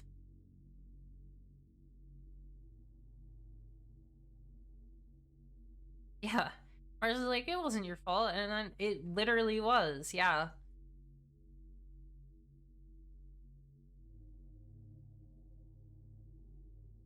I mean, Pluto is the one who made them realize that they were creating people who weren't really human in space.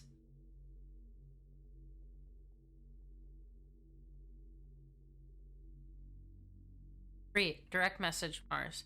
Fine, fine, okay, I know I didn't get to the point, but I have to build up to it, okay? The contextualizing information is important. Oh my god. This tea is so helpful. Pluto's the only real human being. Lunaterra being so right. The fact that Pluto's gravity is about as strong as, like, multiple people's gravity at once, and that's still not as strong as the gravity, the, like, collective gravity of Earth is horrifying. Because everyone is so scared of Pluto. But Earth is so powerful that Pluto would be torn apart if she even tried to land there.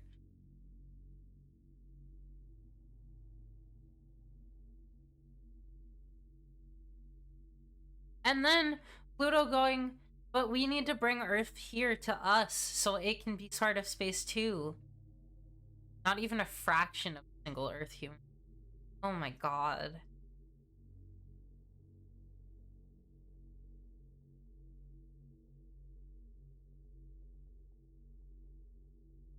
And, like, what does that say about the devil? Like, does it mean that the devil is only actually able to communicate with people who are already, like, not human in the first place? Can the devil only be in the presence of other devils? Not a real threat to Earth, but she represents the possibility of more like her in space. Or Earth, born and raised in space, and that's the existential threat. Like, yeah, but, like, they get so scared of the existential threat appearing on Earth that they do the scout program and everything, right? But then people who, one, like, people who can become the devil on Earth suddenly are no longer have the gravity of an Earth human. Or maybe they never did, or there's some kind of exchange that takes place. But, like, but also all three of them together are strong enough to combat everyone on Earth, or maybe all three of them together, it's not that they're stronger than people ever. They never become full adults. Yeah.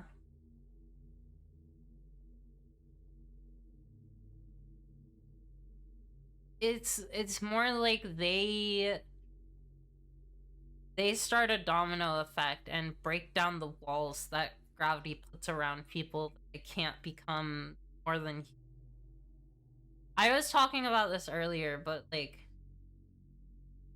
I was thinking about this a lot the other day about how, like, we know the devil really plays in, like, the area of, like, post-human and becoming more than human.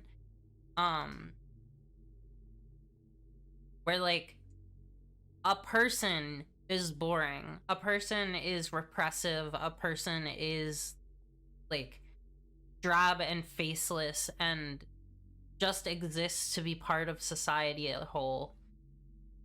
But by letting yourself blossom, you can become more than that and become something beautiful and different and new, and then you come to this game and they're still working in a similar spot, but it's like so much more about like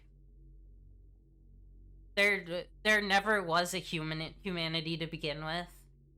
We were already post-human, and actually the thing to be, we need to go beyond that and become something that never could be human in the first place, because we could never be human in the, because human means something that is so alien to us, and we mean something that's so alien to them that it's impossible. So what's the fucking point? And it's like, I really like how no matter what the ending is, Saturn wins. Like, she never has to pretend to be a person. And I think that's really neat. Like, she always ends up being at the very least where she started, you know? I know in the I know in the Memorial Foundation ending, like they lose their ship selves and all, but like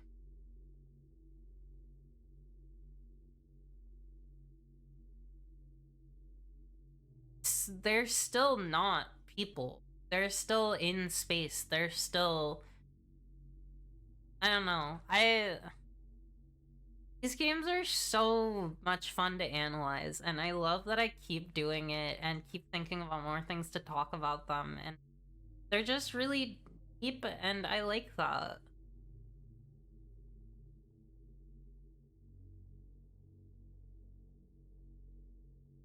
Not to be like the picture of talking about gender with trans people with the like Greek philosophers, but there's so much to analyze and process and reframe and consider. Yeah! Becoming an adult is to define oneself as separate from the other, the same definitional categorization that created the existential thread in the first place. Yeah! I think every time someone plays this game, they have a different take on it, and I really, really find that really important. From the first moment humanity separated light from dark, there's always an other, because there's always... The important thing isn't going, there's me and there's the other. The important thing is looking at yourself and looking at other people and going, we are different and there's beauty in that difference. It's impossible to be the same as another person. Funny to consider who's EP. Memorial Foundation, Lunapair's EP, Celestial mechanics, definition of EP unclear, and Cradle's Grace is Saturn EP.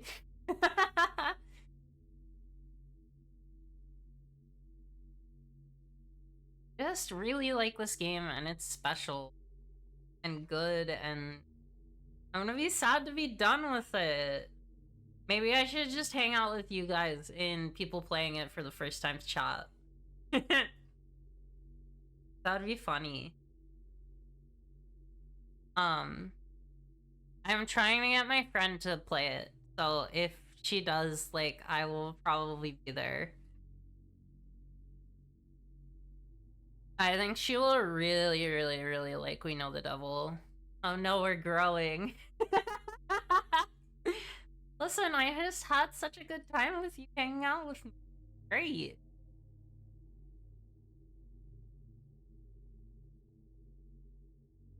But I also, like, I'm the kind of person who loves, like, media analysis. Liked it since I was a gay little theater kid, and what you do is wait 2 years later and then friend streams it and you get to experience it again, new and wonderful way. Yeah. Like, as someone who's done a lot of Shakespeare specifically, like, interpreting text is so much fun for me. Oh, really? I'm engaged with it harder than a lot of other people. Oh, that makes me really happy. Like, I feel like with games like this, it's important to engage with them at the level that they're wanting you to engage with them at. And, like, you know, I have a decent background in media analysis. It's not like I do it for a job, because I don't fucking do that. I make alcohol for a job. But, like, there's so much out there. When I watch Ava, I'm assigning you to write a 5,000 word essay for each episode. I can't even write a 5,000 word essay for our OCs. I'll do my best. I can do 700. Is that okay? Finish your fix. I'm literally playing a game right now, but I want to. Okay, you have to understand, to the people who aren't Lorelai, you have to understand how bad I am. I have reached the point of writing fan fiction. I say fan fiction, it's about my own OCs. Like, live stream finishing the Sabrina door fic? Absolutely not. I'd get banned off Twitch so fast. Listen, I'm just saying, I can't, like, write the face writing scene while I'm live. It's not happening. I'm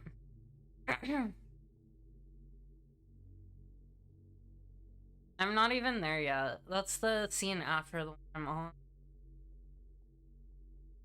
on. But I started another fic today, and this is my fourth work in progress.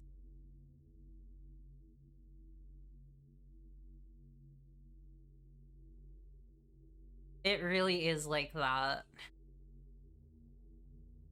Finishing stuff is hard. I'm really bad at it, and also I go off of my own way, and it makes it even more difficult. But, like, finish 120 pages of Novadora before I finish Novadora. It's true, I've been working on it for a year. Working on it. I've been mostly working at my job. But, like, the first fic I started writing was, Fire Emblem Three Houses, like, mech AU. And honestly, I don't know how the fuck I started that without knowing anything about Heaven Will Be Mine, but, like, now that once I'm through this, like, this game has given me a lot of, good, like, material for that, I think. I don't know if I'll ever get back to it, but it is, like, it's a Bernadetta, Dorothea, Edelgard love triangle. Except the kind of love triangle where they all fall in love with each other, because I like what love triangles are supposed to be. They're supposed to be Yuri, of course. And the way I wanted to translate Edelgard's, like, horrible body trauma to a sci-fi setting is by making her almost a full-body cyborg. I don't remember if it's completely full body or she has, like, a flesh head and the rest of her is metal. But, no, I think she is a full-body cyborg, actually. Because of specific things I wanted to write. But Edelgard's mech is specifically made to, like, eat other mechs whole or, like, tear them apart. I named it the Jaws of Fate. I feel really happy about it. Anyway, I started that like 2-3 years ago, and I fell off of it pretty fast. I actually think I got, like, decently through the first chapter of it. Mech cannibalism, good. Look, it's good. I'm normal about Edelgard von Hesfelg. Pressfelg. So yeah, Edelgard is a cyborg. Bernadetta is transgender. And, Dorothea is, like, a revolutionary.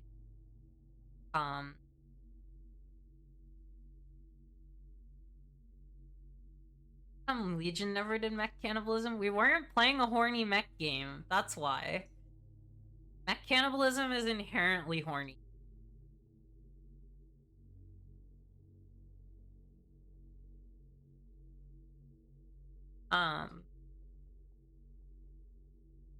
Anyway, that's my tangent for today. Where the fuck was Mars? Mechanical interface is how machines typically work. You're going to yell at me for not being clear if I don't say this, but if I say that's when you've got physical switches and buttons and steering devices and you move them with your hands, that doesn't actually really convey it, because you do those things in your ship itself, but you don't use mechanical interfacing. How come the mech that had no head didn't eat anything? Duh, Lorelai, you just answered your own question in design. I continue to forget that Legion as a mech doesn't have a head. Was I on Fourth from Soul? Oh. Where was Mars? Haha, you're so funny. That was a good one. So it actually matters that it defined as exact mental instruction. It does exactly what you tell it. Make anything you want to happen, but you have to give it exact instruction. There's the physical lag between yourself and the machine, but there's also the nuanced nature of giving. That's a really hard thing to do. Obviously, most people would prefer to move a machine on raw instinct or like part of their body. I don't think many people actually get the best result with that. Unless, yes, they're your mutual ex. Hey, is that what you wanted to know? Oh, Lunaterra. Rift in the earth. After the maiden voyage, Cradle's Grace is finishing crutches on the terrifying Crunmacula prototype. It's a chance for Lunaterra to defeat their trump card, but will she close the rift between instead, or only widen it?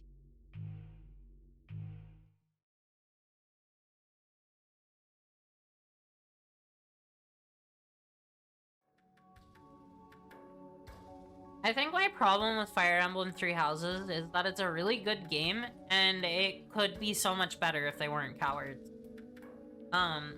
They were afraid of Edelgard, is what I will say, and it was the worst game because of it. I have a... That's every Fire Emblem? Yeah, but Three Houses is, like... They did a lot of work making it, like, super interesting, and, like, they just, like, could have gone harder. Anyway, I'm gonna hold Edelgard.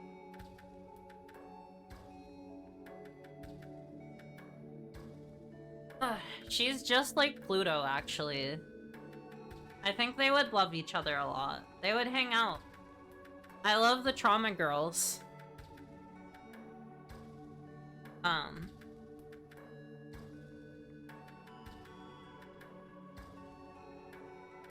Recalibrating. How's the stability? Remember to keep the left side balanced. It's fine, Mars. You don't have to fuss so much. Right here, by the way. Can't see her. Know many people who are always ready to kick off and vent about how awful Engage is, will forever be. I don't know enough about Engage. I heard that, like, the combat was really good and the story was, like, a little bit lacking compared to Three Houses. But also, like, I didn't play it because I care about being... I don't care about being gay. That's just important. I know Ivy is really fucking gay. And I love her about it. But, like... I don't know. I'm here for divisive women, and I'm not sure if Engage really had that.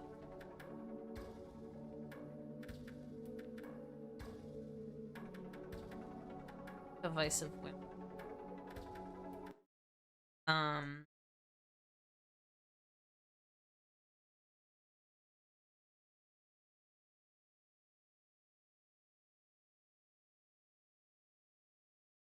The critique you've heard is that they have zero respect for the characters it pulls in. That's... yeah, that makes a lot of sense. Plutoooooooooooo 5! Telling me they put women in games now? Yeah, there's women in games now. I can't read the game if I put her there. Anyway, this is my Edelgard plushie. Really good.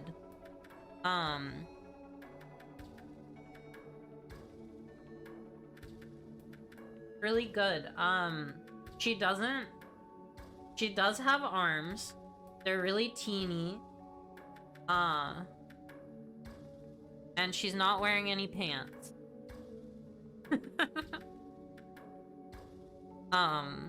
They should put you in a game so you can kiss the game women. I agree with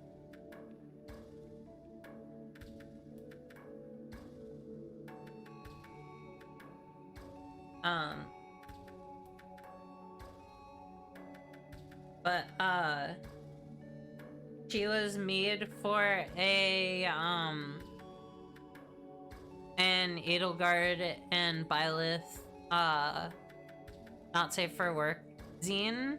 Well, the art book. And I bought her for a birthday present to myself. I mean, they came as a set. You can kind of see Byleth behind the Mawile, but I'm most...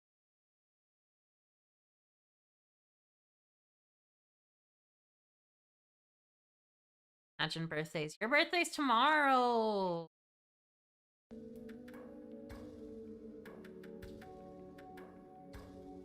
There's just no reason to take a test flight without escort. Especially with the Memorial Foundation patrolling the area. Ugh! Mars! They really could be doing anything at all more useful. This ship doesn't need protection from anything, even if we're exposing the course for testing. And you know I hate being treated like a princess. But you are important and your ship is too. It's not fussy and annoying to be looking out. It is too annoying. I'll be annoyed by whatever I want. Stop being jealous, Plutoooooooooooo 6. I'm not looking for an excuse to bump into Luna T. I never said that. Listen to Dr. Nyx for once, even if you won't listen to me. Look, I'm not escorting you. You win, okay? But please just be careful.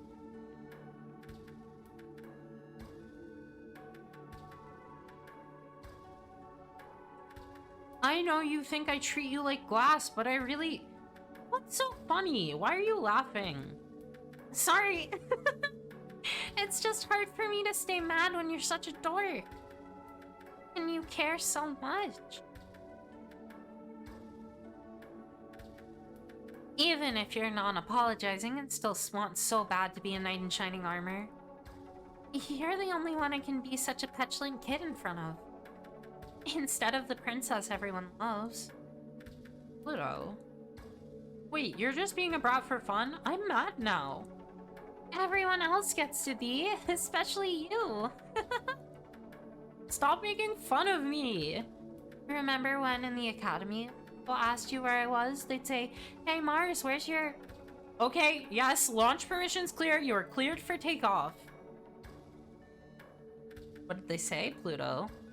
What did they call you?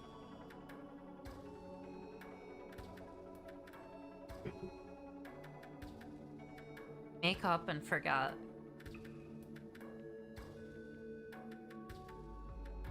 The balance shifts because Lunaterra didn't hesitate and neither did Pluto. Fourth planet from the sun, Aries, romantic red planet. Mars and Lunaterra both having that. Never mind literally any other conversation topic. I'm leaving now, reaction to things. Yeah. Aries, romantic red planet. It was the first planet the space colonization program wanted to make ours, and they wanted it so beautiful.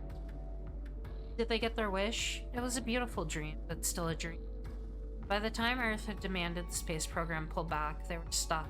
Still halfway there after so many years. Yet, getting halfway there got them something beautiful, even if it wasn't. Where life grows, and it doesn't grow most, it's in a spring yellow-green that never could get quite to summer. Tenacious weeds spread all over the planet that will never be called Mars, and they can barely breathe. Only stubbornness keeps life on Aries, and they would not even be able to endure if Cradle's Graces didn't patiently tend to them. My personal interpretation guesses they referred to Pluto as being Mars's mommy. Oh, I was thinking the other direction. I was thinking Mars's little sister.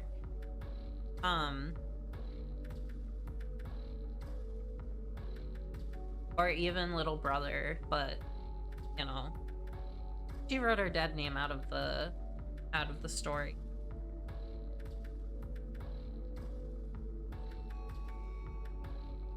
I love Edelgard so much. She's very cozy. Her horns are so fucking big. I can't remember if... I can't remember if I made Isadora before or after I got obsessed with it. Probably after? I can't remember. I don't know. Probably after. I was probably obsessed with horns by the time I was making Isadora. Only stubbornness keeps life on Aries. They would not even be able to endure if Cradle's Graces didn't patiently tend to them. They spew pollen uselessly into the air, and between them and the too thin atmosphere, breathing, when possible, hard. Specifically One-san. Oh, you gotta believe Mars to Shonen. Girls with Horn. Should really finish Novadora Part 3. Girls with Horns. Girls with Horns. Are we talking about Girls with Horns the comic? Because Girls with Horns the comic is really good. I don't know who's read like the most recent bit of it, but it was quite good.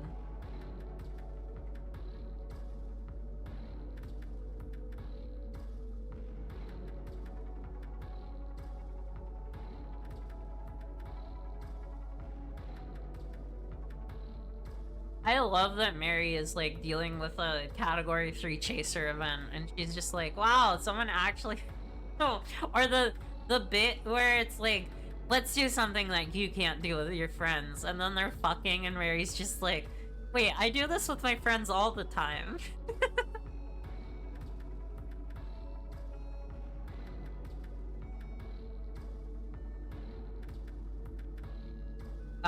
Girls with Horns is really good. I like that, I really like the representation of trans women in a way that, like, is like, everyone knows that there's something wrong with us, but they can't, like, they both know why and also don't know why sometimes, and it's like, it's very interesting. Also, I really like the depiction of stealth is like I don't know if that is like specifically, that might have been a bottom surgery thing, but there's a page where Mary's ex is like cutting her horn off with like a saw, and I'm not sure if that was supposed to be like a bottom surgery thing or like explicitly trying to be stealth thing, but anyway, I need to stop talking about not the wrong kind of different trans art that I find really interesting. Everyone go read Girls with Horns. Most of it's free right now. It's really good. It's somewhere, actually. I don't know where it is. If not on Twitter. It might be on Itch? I know the newest part's on Itch. Anyway. Breathing, where it's possible. Hard. You can't tell me to read things I haven't finished Dunmeshi yet. Oh my god, Lorelai, I want to recommend so many things to you. It's bad.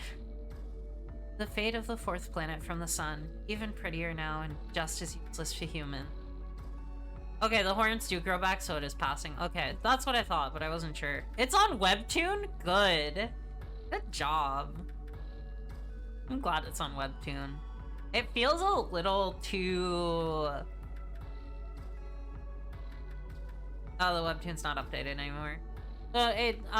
So I think that it's moved to being, like, a chapter by chapter basis instead of, like, a page by page basis. But also I don't know how much of it's on Webtoon. You know, most of it's on Twitter except for the stuff that just got put on Itch. That's also... Wait, let me check. Sorry.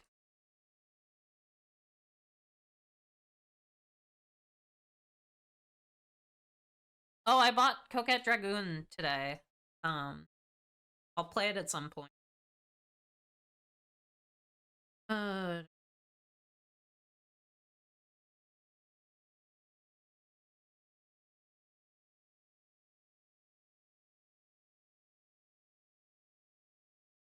One day I will meet Shio. Oh, I got the one of the Thirsty Sword Lesbians books I last bundle I got. God.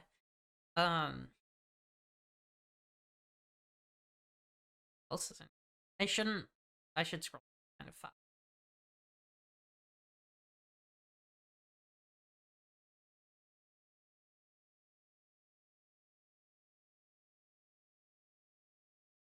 Yeah, okay. So the first bit of Girls with Horns is for $3 on Itch, and then the second chapter is for like $1. It's worth it. Oh wait. Oh no, this is a different thing. This is a prologue. Ooh. Oh, I should read this. Okay, cool. I'm gonna keep that in mind for when I'm done with stream. Chio. Good.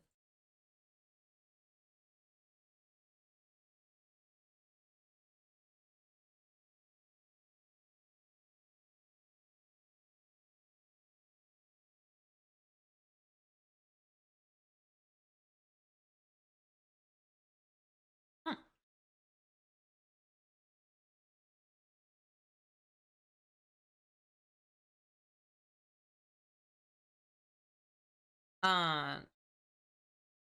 Yeah, I want more people to be able to experience Girls with Horns. It's really good.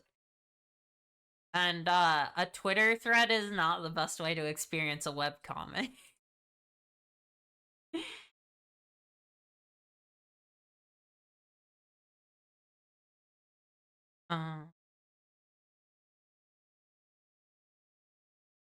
Uh-oh. I'm on Twitter now. Bad Lily. The fate of the fourth planet from the sun, even prettier now and just as useless to human. Pluto has flown past the canyon she's concealed in 3 times already. It's been a perfect shot every time. At noon, even with the sun shining directly on her, the flowers and weeds and their pollen keep her hidden. Should Lunaterra squeeze the trigger or not? And what else is Lunaterra supposed to do? How can she dare take that shot with Pluto looking so beautiful? How can she not? Why is she trembling like that? Does she know? No, Lunaterra realizes she's the one trembling. If you can stop me, I'll believe in you. I'll give up on everything. But I know you trust me too. Pluto said that. She might even be saying it right now, knowing that Lunaterra has the perfect shot. If you're not sure you're right, I'll be the one to test it. I believe we can have a home in space, and there's no way to bring that back to Earth. You believe we can bring home to Earth, and there's no way to have it in space. I believe in us. We'll figure it out. Yet, it's impossible for Lunaterra to look at Pluto and Macula, big as a universe, and think it's better for her to not have that. For Lunaterra to keep thinking, I'm freeing her from something terrible, bringing her. So Lunaterra fires. Before she has a chance to decide whether or not to fire, she pulls the trigger. Without considering or having a chance to choose one way or another, her body seizes the opportunity. makes the decision for her. The one they agreed to, without doubt. Lunaterra will betray herself every time. Pluto's exposed left tidal reactor shudders and shakes. Oh, I should have seen that coming, shouldn't I? The resulting tidal resonance will be catastrophic, and she shuts both reactors off and instantly. She does, of course, and worries about the ship and the world and Luna T, and doesn't hesitate, even though that's clearly the plan. The minute she'll take rebooting, we'll have her plunging into the ground and make 2 damage to power back on. This whole exchange shows so much of Lunaterra. Yeah, it does. Lunaterra dashes to catch her before that. Lunaterra wanting to, like, protect Pluto and also hurt Pluto and also not hurt Pluto and also win and lose and kiss and hug and hold and be loved, and she doesn't know how to do anything and she just has to rely on her own. Ugh. Again, Lunaterra is the last to know. She's doing it before she decided if she should do it or not. A coward who cannot commit to heart at least commits. Coward who cannot commit at heart at least commits to not committing. Without thinking about how contradictory or ridiculous it is. Pluto's comms are off, so she doesn't have to yell at Lunaterra about why this is so stupid, or how she needs to grow up or do anything but fall and be secretly happy. She's still charmingly stupid. She snipes her out of the sky because she has to stop her, but she can't let her hit the ground. She has to rush to save her, even if both of those actions crush her in the process. She wants all of that, but there's nothing harder than actually... Yeah. Oh, Lunaterra. LT, come on. Oh. The Americrisium looks very funny trying to catch a ship this much bigger than her. Her engines flare, strain, start to break from trying to slow the fall. Her wound bleeds freely. A tattered, tangled mess falling down too hard. Crumples in the wheat berries, nestles at the canyon bottom. It may not be a livable planet, but it's a soft one. It's hard to breathe for very long. It feels nice to lie in. Chip or body. Sometimes it feels like nothing could be worth giving up a chip. But this isn't so bad. And Pluto deliberately exposing herself in the first place, opening herself up to be shot down. Well, the thing Pluto wants more than anything else is for Lunaterra to make a choice.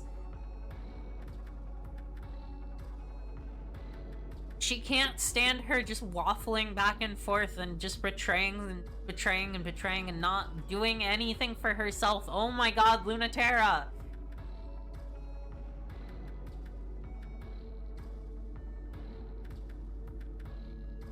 Luna T, are you awake? Yeah, everything hurts a lot. I gave you some painkillers. Do you need any more? Can't fly on them. You're not gonna fly without them either, Luna T. Your engines are melted. Oh, right. I thought I did something stupid, but I couldn't remember what it is. It was such a breathtaking sequence of poor decisions. When I said I wouldn't be satisfied or forgive you until I fought you on Ares, I meant when I kicked your butt. Kicking your own butt doesn't count. It's great contrast to the other version of this where Pluto repeatedly exposes herself, passing overhead until she gets so damn frustrated with Lunaterra not taking a shot at her that she's the one who kicks off a confrontation. God, girl, stop, but also who am I to tell her that? Yeah. As usual. Sorry, do you want me to... Why? Do you want to get up? Waking up with my head in your... recording me shooting you down. She kind of is stupid. You can be mad if you want. That's one thing, this is another. There's just nothing else to do with you. You did the right thing, or tried to. Did the right thing again. Tried to. Lunaterra, I don't deserve this. Oh my god, this girl can fit so much trauma in her. You wanted to do the best thing for you and me, and you couldn't decide what it was. There's nothing I can say to that, and it's already done, so just lie there already. Pluto's petting her hair like, shut up and lay down, you're a mess. Go take a nap. I might not get another chance, you know? can hold so much. I'm in awe every time. You're the size of the universe. You see everything and everyone, and all of it. Everything's precious, everything's worthy of you. I'm not. I'm small. I'm small and scared. Smaller and more scared than you. Don't say I'm not. Okay. I won't. She's so used to Mars always like, but you're not what you say you are. You're so perfect, princess. And Lunaterra also knows that, like, half the things she says are bullshit, and she just wants someone else to be like, stop saying that you're not the things you say you are. Just let me say them for a little bit.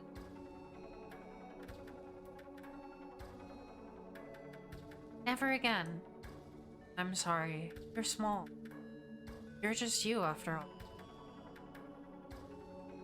Lunaterra says I won't, but she'll still think the world of her. I think that everyone deserves a chance to be small and be held, and a lot of us don't get it.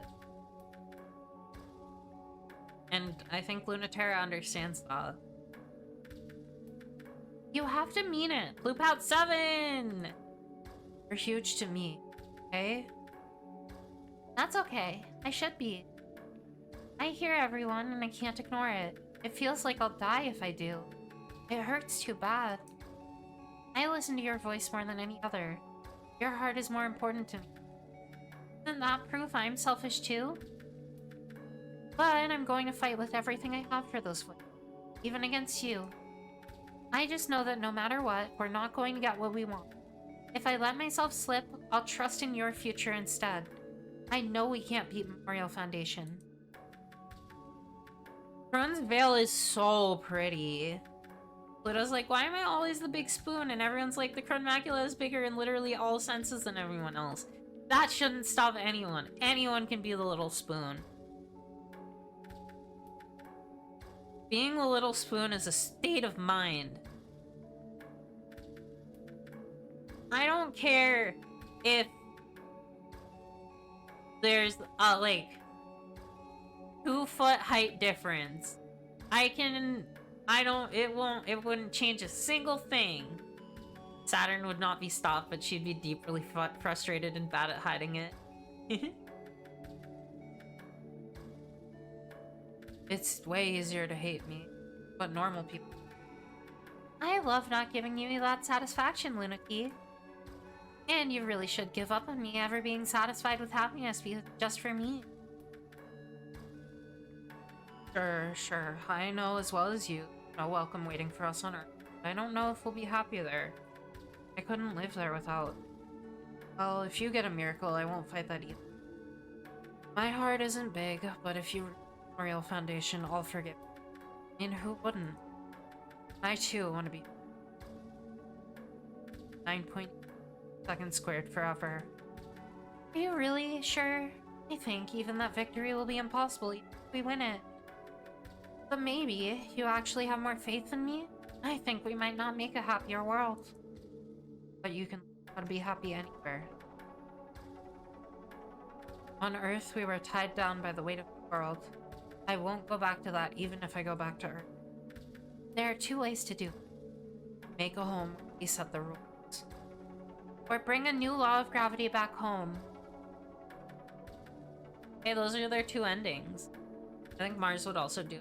Realized or was told it was the thing Pluto wanted, but I suspect she'd be an awkward dork about it and feel such an awkward dork about it that Pluto can't help but laugh. Yeah. Mars the jetpack. Oh my god.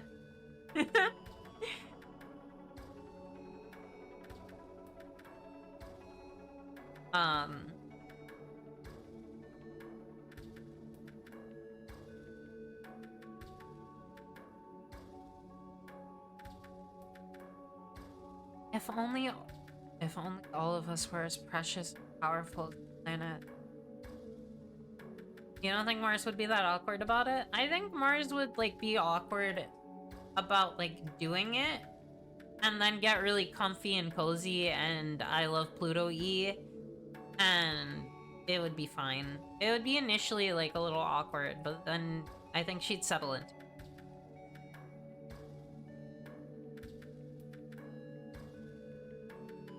But I can take the shape that the world requires of me. That's all we got. That's not true. For you especially, it isn't true. You were the one who didn't let Earth's gravity choose your body. I wouldn't have been able to choose if you hadn't showed me. That's a victory they can't take back from us. Rescue will be here soon. You're almost a real adult, Luna.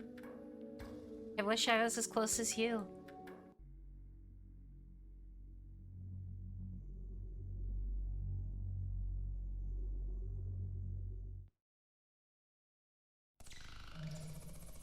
We've done everything we can for Ares, the planet that would be Mars. We won't return before too long. Wait for us while we fight to keep it forever. Report received. Awaiting new directive.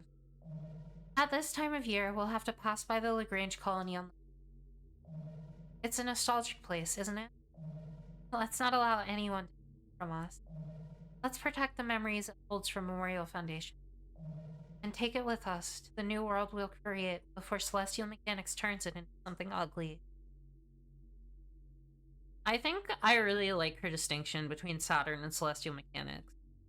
Like, she knows that Iapetus likes to take things and twist them, and instead of making them something post or like anti-human, he's making them not monstrous, because monstrous is good, but like toxic and wrong. And like, I think so much about how the primary weapon on the string of pearls is like the electrotoxin. How like it was kind of made for Saturn and kind of not made for Saturn, but it was made to like infect reality. And if it wasn't Saturn piloting it, it wouldn't be the kind of thing it is, you know? It would be something that like turns the universe inside out for Iapetus. And the Saturn stealing the string of pearls is like such an important thing. Doesn't mean Iapetus has that weapon anymore, because she's too smart for him to use her against herself. I think the thing that hits me the hardest about LT is her behavior is survival and nothing. I know that mindset as well. So deeply informed by the fact that them to have faced Earth night, both in the sense of having been Earth, having fought one of their nightmarish autonomous thoughts. Yeah, Lunaterra's been through so much. Like, and all of these girls are formed by trauma, but like the trauma that Lunaterra has, like, is informed so much by the stifling pressure of Earth telling people who people need to be. And only really becoming free in space is so, like, it's so important to her.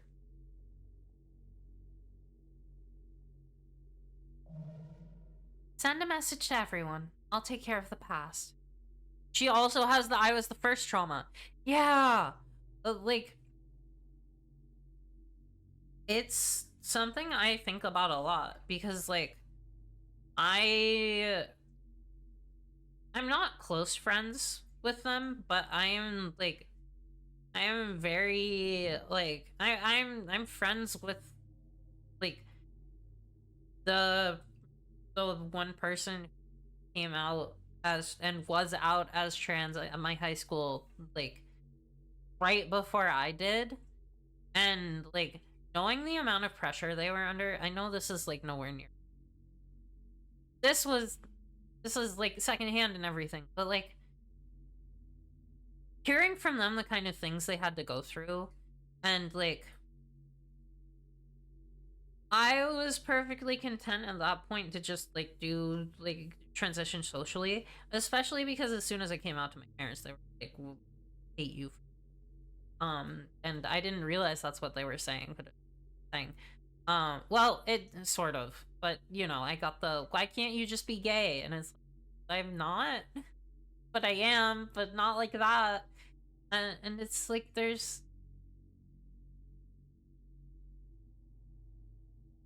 went through a lot more than I did, and you know, some of that is because they were out in a different capacity that I was, or the yeah, Saturn and Pluto had more support around them. Yeah, yeah, yeah. They're like I like this game a lot. So you can seize the future. Ready for launch.